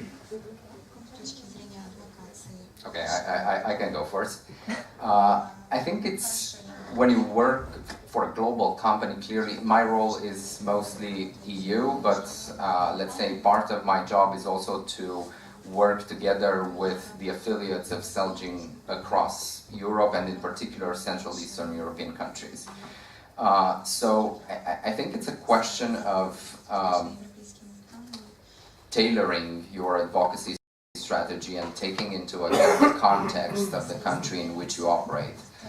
When you talk to policymakers, obviously you cannot talk in the same way and come with the same arguments when you talk to someone in Germany and when you go talk to someone like Bulgaria, Romania or Ukraine, which are countries that have, let's say, a different socioeconomic profile. So you have to adapt your communication, and you also have to adapt to the cultural features of the different countries. In certain countries there's a way of doing things. We were talking earlier about the difference between the US and the EU. Well, even in the EU you can have a different culture in terms of lobbying. So obviously you have to adapt to that. If you ask me now where it's easier to set up your operations, well, at least I think for pharmaceutical companies, and probably that's true for any other company, it's a matter of overall business environment. So for us, obviously you have to have a good intellectual property system, let's say, a good regulatory system. I'm maybe thinking about Ukraine, for instance, or countries that are outside of the EU, because otherwise the regulatory system for us is set at European level. And also the overall business environment has to be business friendly. So let's say have less administrative burden, have also talent. For pharmaceutical companies, it's also about the science. You have to have good scientists, you have to have good universities. Depends on the kind of activities that you want to carry in those countries. Thank you. Yeah, I agree with everything you just said. And I think like when it comes to lobbying and advocacy work, there is like a toolkit that you can always use when you talk to policymakers around the world, but you always need to tailor the message and make sure that, for example, if you're going to speak to a French policymaker, if you need to make a connection between your company, the company you represent, and France. If you go and speak to the Canadian ones, you need to do the same. And culture plays a major role. And just when it comes to where is the most favorable environment for a company, I think on top of the conditions you just mentioned, I think like you need a market that is open and competitive. And I think like having the role of the regulators in keeping the market open and competitive is really, really important, especially when it comes to the online environment, online platforms. You need to make sure that everybody, every company, no matter how small, any startup from Ukraine, Romania, Ireland, India can have access to the users, to the customer. And you need to make sure that the market, digital markets remain competitive, open and fair. So the role of regulators there to enforce the law, the competition law especially, is crucial. Yeah. Oh, well, we're actually pretty much focused in Europe, but I think I can give you a different perspective because we do talk to different levels of government. Tourism is very active on a local level, so when we go to speak to city, it's much easier to actually convince them on anything because they see the immediate impact. And also, in our case, we always choose our partners very wisely. So when you go to talk with the city, you can choose 3 or 4 major hotels there, and you can go and speak with them, and it works immediately. On EU level, it's a little bit more complicated because the industry is very much fragmented, and it's an industry built of almost exclusively SMEs.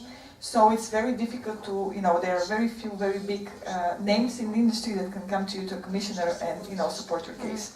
It's more about, local organizations, so it's actually a challenge to find an easy, one or two partners. While if you go, even on a national level, you usually have one particular hotel chain which is very active in a country, or it was born there, maybe in Spain, for example, and are really important. So we can really have the right partner easily.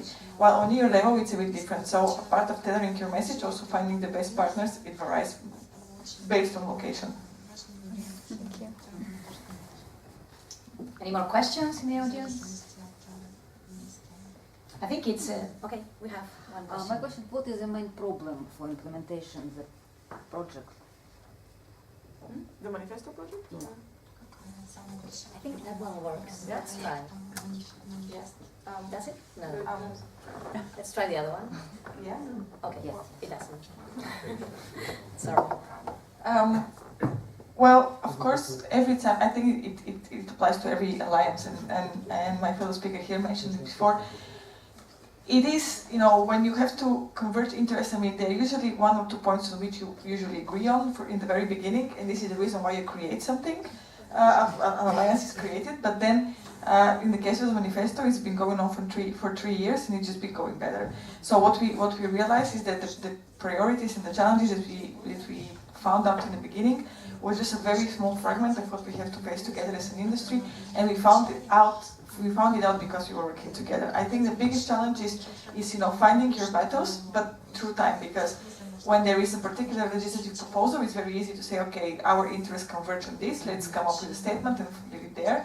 And then it's difficult to actually have exactly the same message, even if it's just a couple of companies or it's just a couple of subsectors. It's very difficult to have the exactly same message. While in the same time, for the policymakers, it's really important that the sector is represented as a whole, because otherwise they cannot really listen to you, they cannot really face your needs, because it's not that they can serve different companies or different organizations, they have to think of sectors of economy, so that's what's the main challenge. Okay, I have questions for you. Yeah, first, talking about patients, healthcare, government affairs, government relations, public affairs in that sector. You were talking about some of the challenges, emotions, reputation.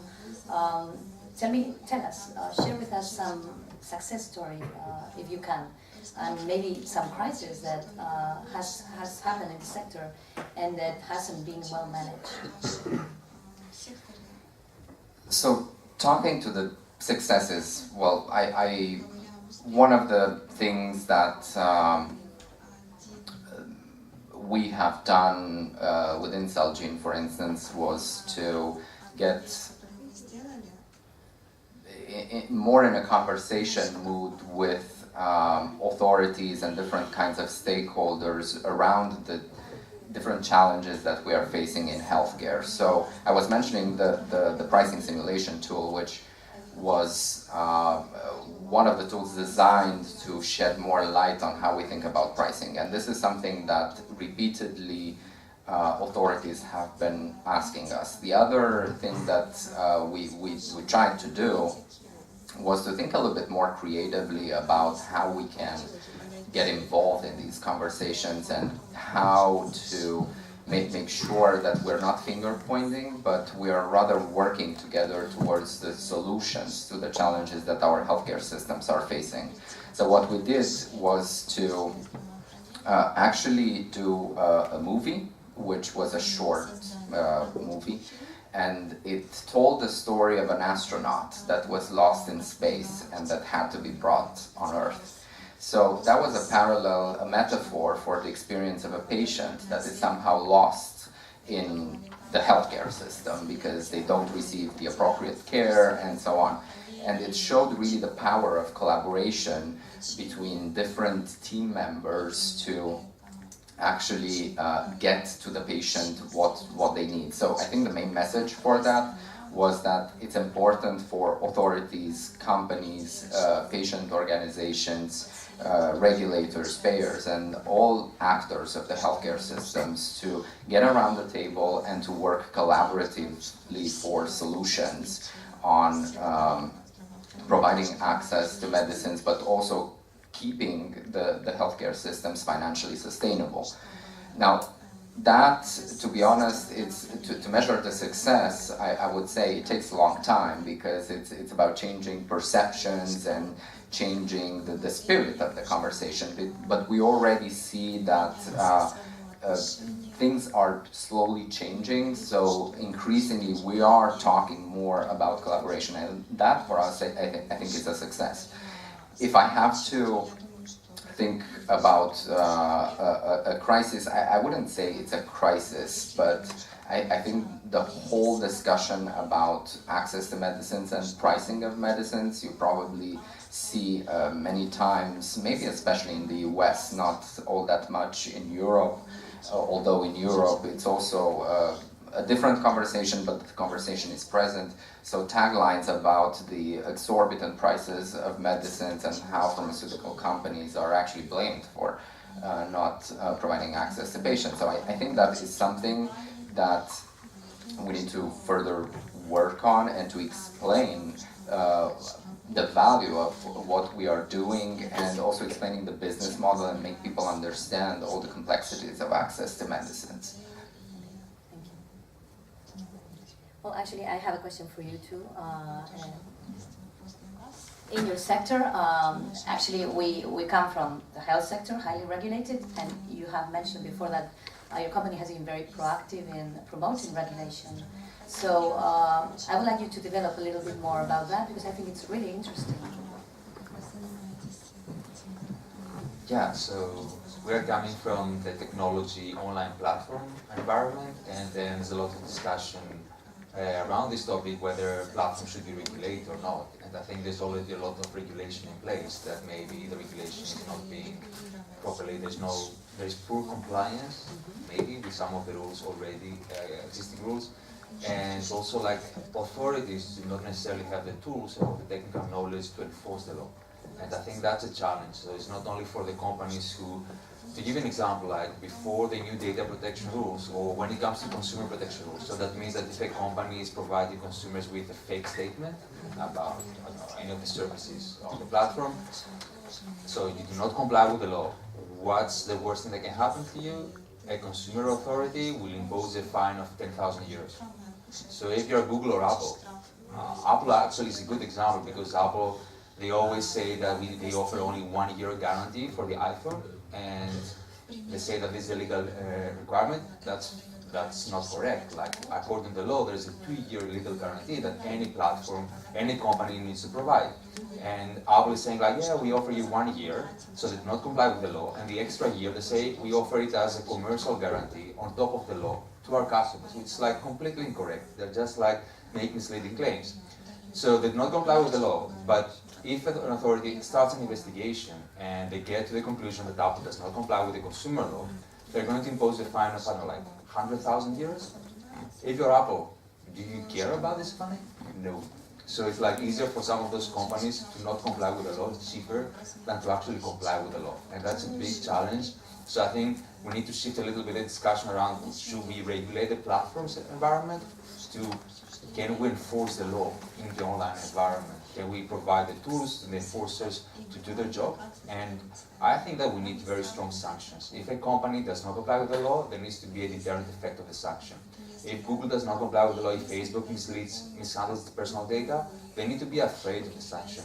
They need to know that they need to do their job properly. Otherwise, it's going to be a huge fine of billions of euros that might affect the shareholders or the stock market. That really hurts a company. So you need stronger penalties and enforces with teeth. Any question? Okay, I have a question for you, Teodora. Your sector is a very complex sector because it's very huge, no? I mean, there are, how many stakeholders are you taking into account? I mean, a lot. It's very difficult to find a picture of all of them. So how do you handle this difficulty when it comes to advocating and representing a whole sector which is so fragmented and so diverse? Well, in the case of the manifesto, we just invited, we did our research and we found all the stakeholders. We didn't think about Yelp, so maybe we could do better because, for example, TripAdvisor is a member of the manifesto. But what we did our research and we did speak to the main players, let's say here in Brussels at least, but then we made it open and we promoted it quite a lot.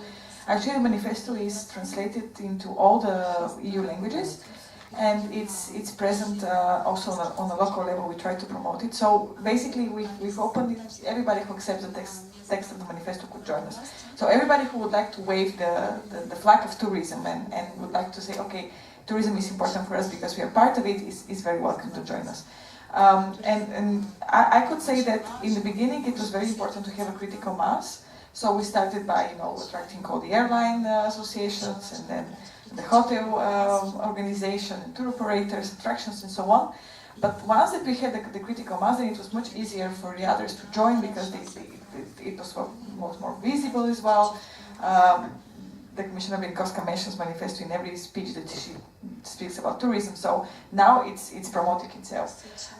The problem with tourism is that it's not only complex because of its longest value chain, but as I said before, it's present from a very local level, the bar on the beach, to the decisions on Schengen visa policy which are taken here in Brussels.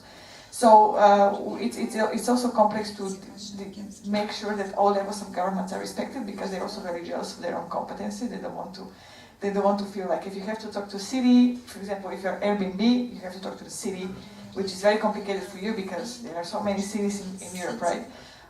But if you don't talk to the city, they wouldn't like the EU to impose any kind of legislation that applies to every city when it comes to accommodation. So it's really complex. And it's part of the problem as well, and something that we try to say to policymakers is that it's true, it's very fragmented, but we really need to do something about harmonizing legislation on EU level on many of the things that are affecting, for example, even the hotel industry, if we just focus on loss of sector. Thank you. Thank you. Okay, I think we are reaching the finishing time of this panel, but I give you a last opportunity to ask a question to our wonderful panelists. I have one. Okay, so I'm interested in your experience, for example, in other countries, because here in Europe it's easier to propose some projects, for example, to earning money, because I know that cities also give some subsidy to low-cost air companies, and sometimes they invest also to city branding, to work also with tourist sector and so on and so forth. But when you talking about Africa, as we mentioned in first panel, or for example about post-Soviet Union countries, it's harder because in some time they haven't initiated, so and they haven't long-term strategy, for example, in earning money, taking credits, long-term strategy at all. So maybe you can explain, for example, unsuccessful case and why it were unsuccessful in our countries, and in opposite successful case, also with this type of countries, if you have experience, because Yelp, as I know, also work in post-Soviet Union countries, and no, but we have it, maybe not sufficient, and maybe in African country, if you have this type of experience. And maybe I can start because tourism is everywhere, and it's especially developing countries are investing heavily in tourism, and they do. Some of them do have it as let's say national strategy to boost tourism, and we can think of as a successful case. I would not speak about Europe because we were pioneers in tourism. We invented tourism in 150 years ago. So we did what we did in the very beginning, but it was a long time ago, and we did it good because, as I said, we are the most visited place in the world. But if you can think of a successful case in the last 10 to 20 years, we can think of Dubai, because they did decide to invest in tourism in order to differentiate, make their economy more diverse and as an alternative source of income. And it was very, it was a heavily public investment in promoting Dubai as a brand, in creating Dubai as a brand, backed up by, the Emirates is, it's a private carrier, but it's also very, very much connected to the government as well. So. Government company, I think. They insist on the fact that they are independent company, but they do have government investment. They started with government investment, so and it's a successful case because it was a good. You can look at it as a public-private initiative, and also because it's. If you want to start, if you want to put your country on the map of visitors, you really have to start big, and you need the funds. It has to be a national policy, but you also need the expertise of the private industry, because as a governmental organization, you have a limited amount of knowledge about what the market wants, what the market needs, and therefore you really need to work with big hotel chains, with companies, airlines, and so on and so forth. So, of course, I mean, in the EU also, the decision-making process is a little bit slower than in other countries. If you think of China, for example, which is the tourism market of the future, we all want the Chinese visitors, but they also would like to see more Europeans visiting China. And they decided to create a ministry for tourism 10 years ago. Then they decided from one day to another to abolish it, and that was it. And it took literally a week, both things to be done and undone. Here, we are a little bit slower in our decision making. So it's important that when it's a governmental policy, it's also important that things don't take long, because now it's a very competitive market. People are traveling more and more. It's a very growing industry. It grew even during the crisis, but there are also a lot of places who would like to get those visitors. So Europe is struggling. For example, Southeast Asia is going to overtake us in the next 10 years. So think about that. And is it more successful, for example, cases to communicate with countries who have big tourist strategies and they understand, for example, their strategy in infrastructure, in branding, and on the central level, or for example, have Ministry of Tourism, or it's better to work directly with, for example, city councils who won't join to you? I think it's always good to first get the best practice from outside, because you don't repeat the mistakes which were already done. There are a couple of big forums. The United Nations World Tourism Organization is excellent on this. They organize a lot of events, also building capacity. And also, I mean, on European perspective, we do this as well. So you can easily find organizations that help you with the knowledge which is already there. And then, of course, you have to involve all your stakeholders in this knowledge. So it's impossible to do a strategy on national level without involving the city councils, for example. Everybody should be involved there. Thank you. Okay, so thank you very much to the panelists. You have been really very good with your presentations. I think we've learned a lot this afternoon, and yeah, someone wants to. And we're working hard to improve that. But I have to say, if I think about it, I'm just thinking about the tremendous things that the pharmaceutical industry is doing for improving public health. If you think about the major progress in public health that we have reached throughout the years, eradicating some of the diseases, infectious diseases through vaccines, for instance, which is also why I'm a little bit worried when I see anti-vaccines movements and infectious diseases that have disappeared, reappearing. If you think about progress in treating cancer, if some other diseases that used to be fatal, like AIDS, and that are manageable today. So when you have that wider picture in mind, honestly, working in such a dynamic industry and that provides so much value to society is really rewarding. So now from a public affairs perspective, of course, you have an indirect contribution to that, but being part of this journey and contributing to that value to society, I think that's a key driver. So the answer is no, I have never regretted the move, although some people did ask me, well, not just about the pharma, but joining the lobbying sector. Well, people sometimes call it the dark side. So actually not really, because when I was on the other side and working with a policymaker, I did feel the need to interact with people who were working in different sectors so that I know what I need to know in order to make a decision and make policy. So I try to reason the other way around now, and I'm thinking, when I go to talk to a policymaker, I do bring value by helping them understand my sector and the value of what the industry does. So hopefully that addresses the question. Okay, thank you.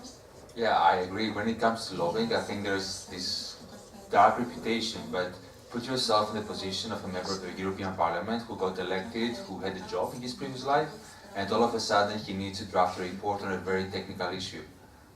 Does he know the details? So I think like interaction with the different stakeholders, representing both the private and the public sector, is important for a policymaker to make an informed choice. And then you always need to have your arguments, and then he can make his choice. When it comes to whether you are going to serve the public or the private interest, is something a personal choice. And I think what's important there is like to believe in what you're advocating. In my case, I'm coming from the civil society world. So for me, freedom of expression, fundamental rights, open markets, competition, and enforcement of the law are really crucial. And I've been lucky because Yelp, although an American company, is advocating for everything that the other American companies are not advocating for. So you might have Google and Facebook saying like, do not regulate us, do leave us alone, it's technology, it's innovation, it's fascinating. We are saying like, regulate us, like enforce the law, like we need rules in this environment. And then when it comes to free speech, I really believe that everybody should have the right to say their views online.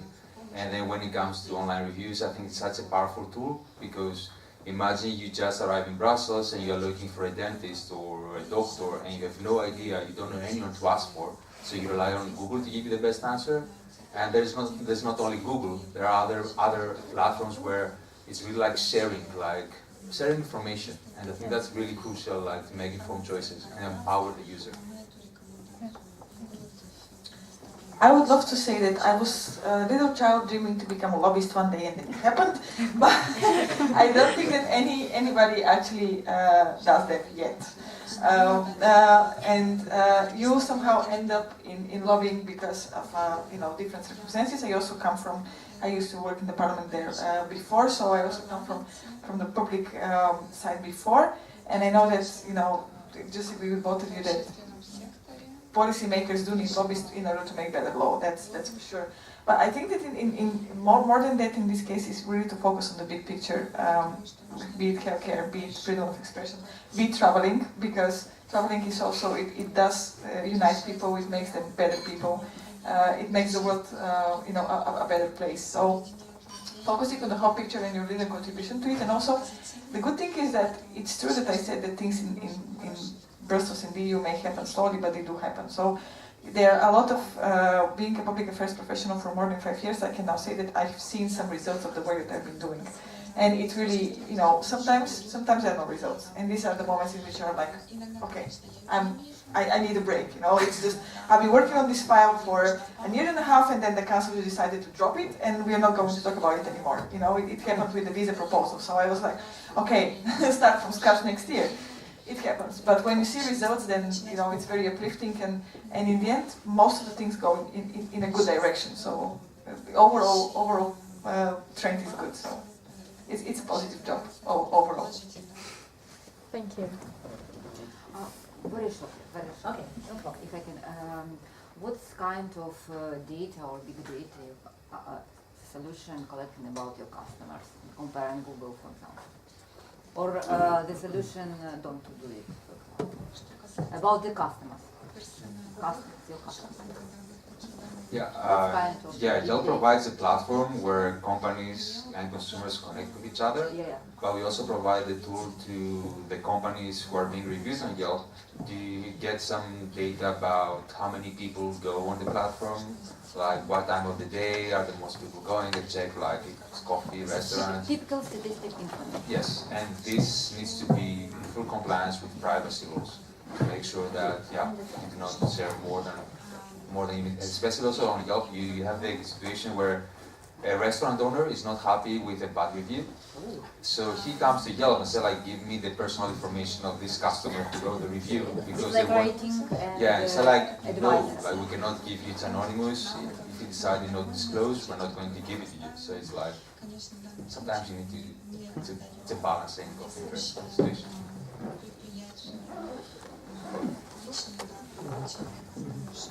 Okay, yeah, very challenging businesses, all of them. Thank you to all the panelists, thank you also to the organization of this conference and to the audience. And we close the conference. I think Thank you. Katerina is going to give some remarks. It's very important to develop this industry in all over the world because, for example, in the United States they have their problems, for example, with ethical issues, with issues of working with foreign agents also in the United States. And you know, I were in London and they said that, oh no, lobbyists invest more than 50% of policy super funds for elections.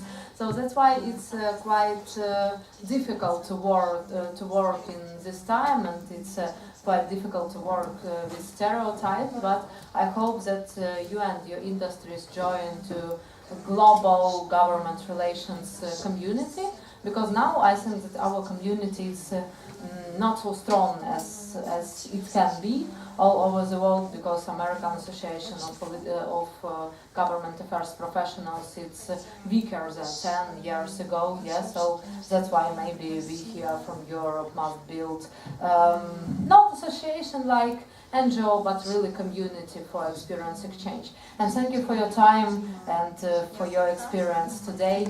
Have a nice evening, and maybe you join also us at 7 p.m. I think in Parkside. It will be dinner, lobby dinner, you know, as usual. So thank you one more time, and see you.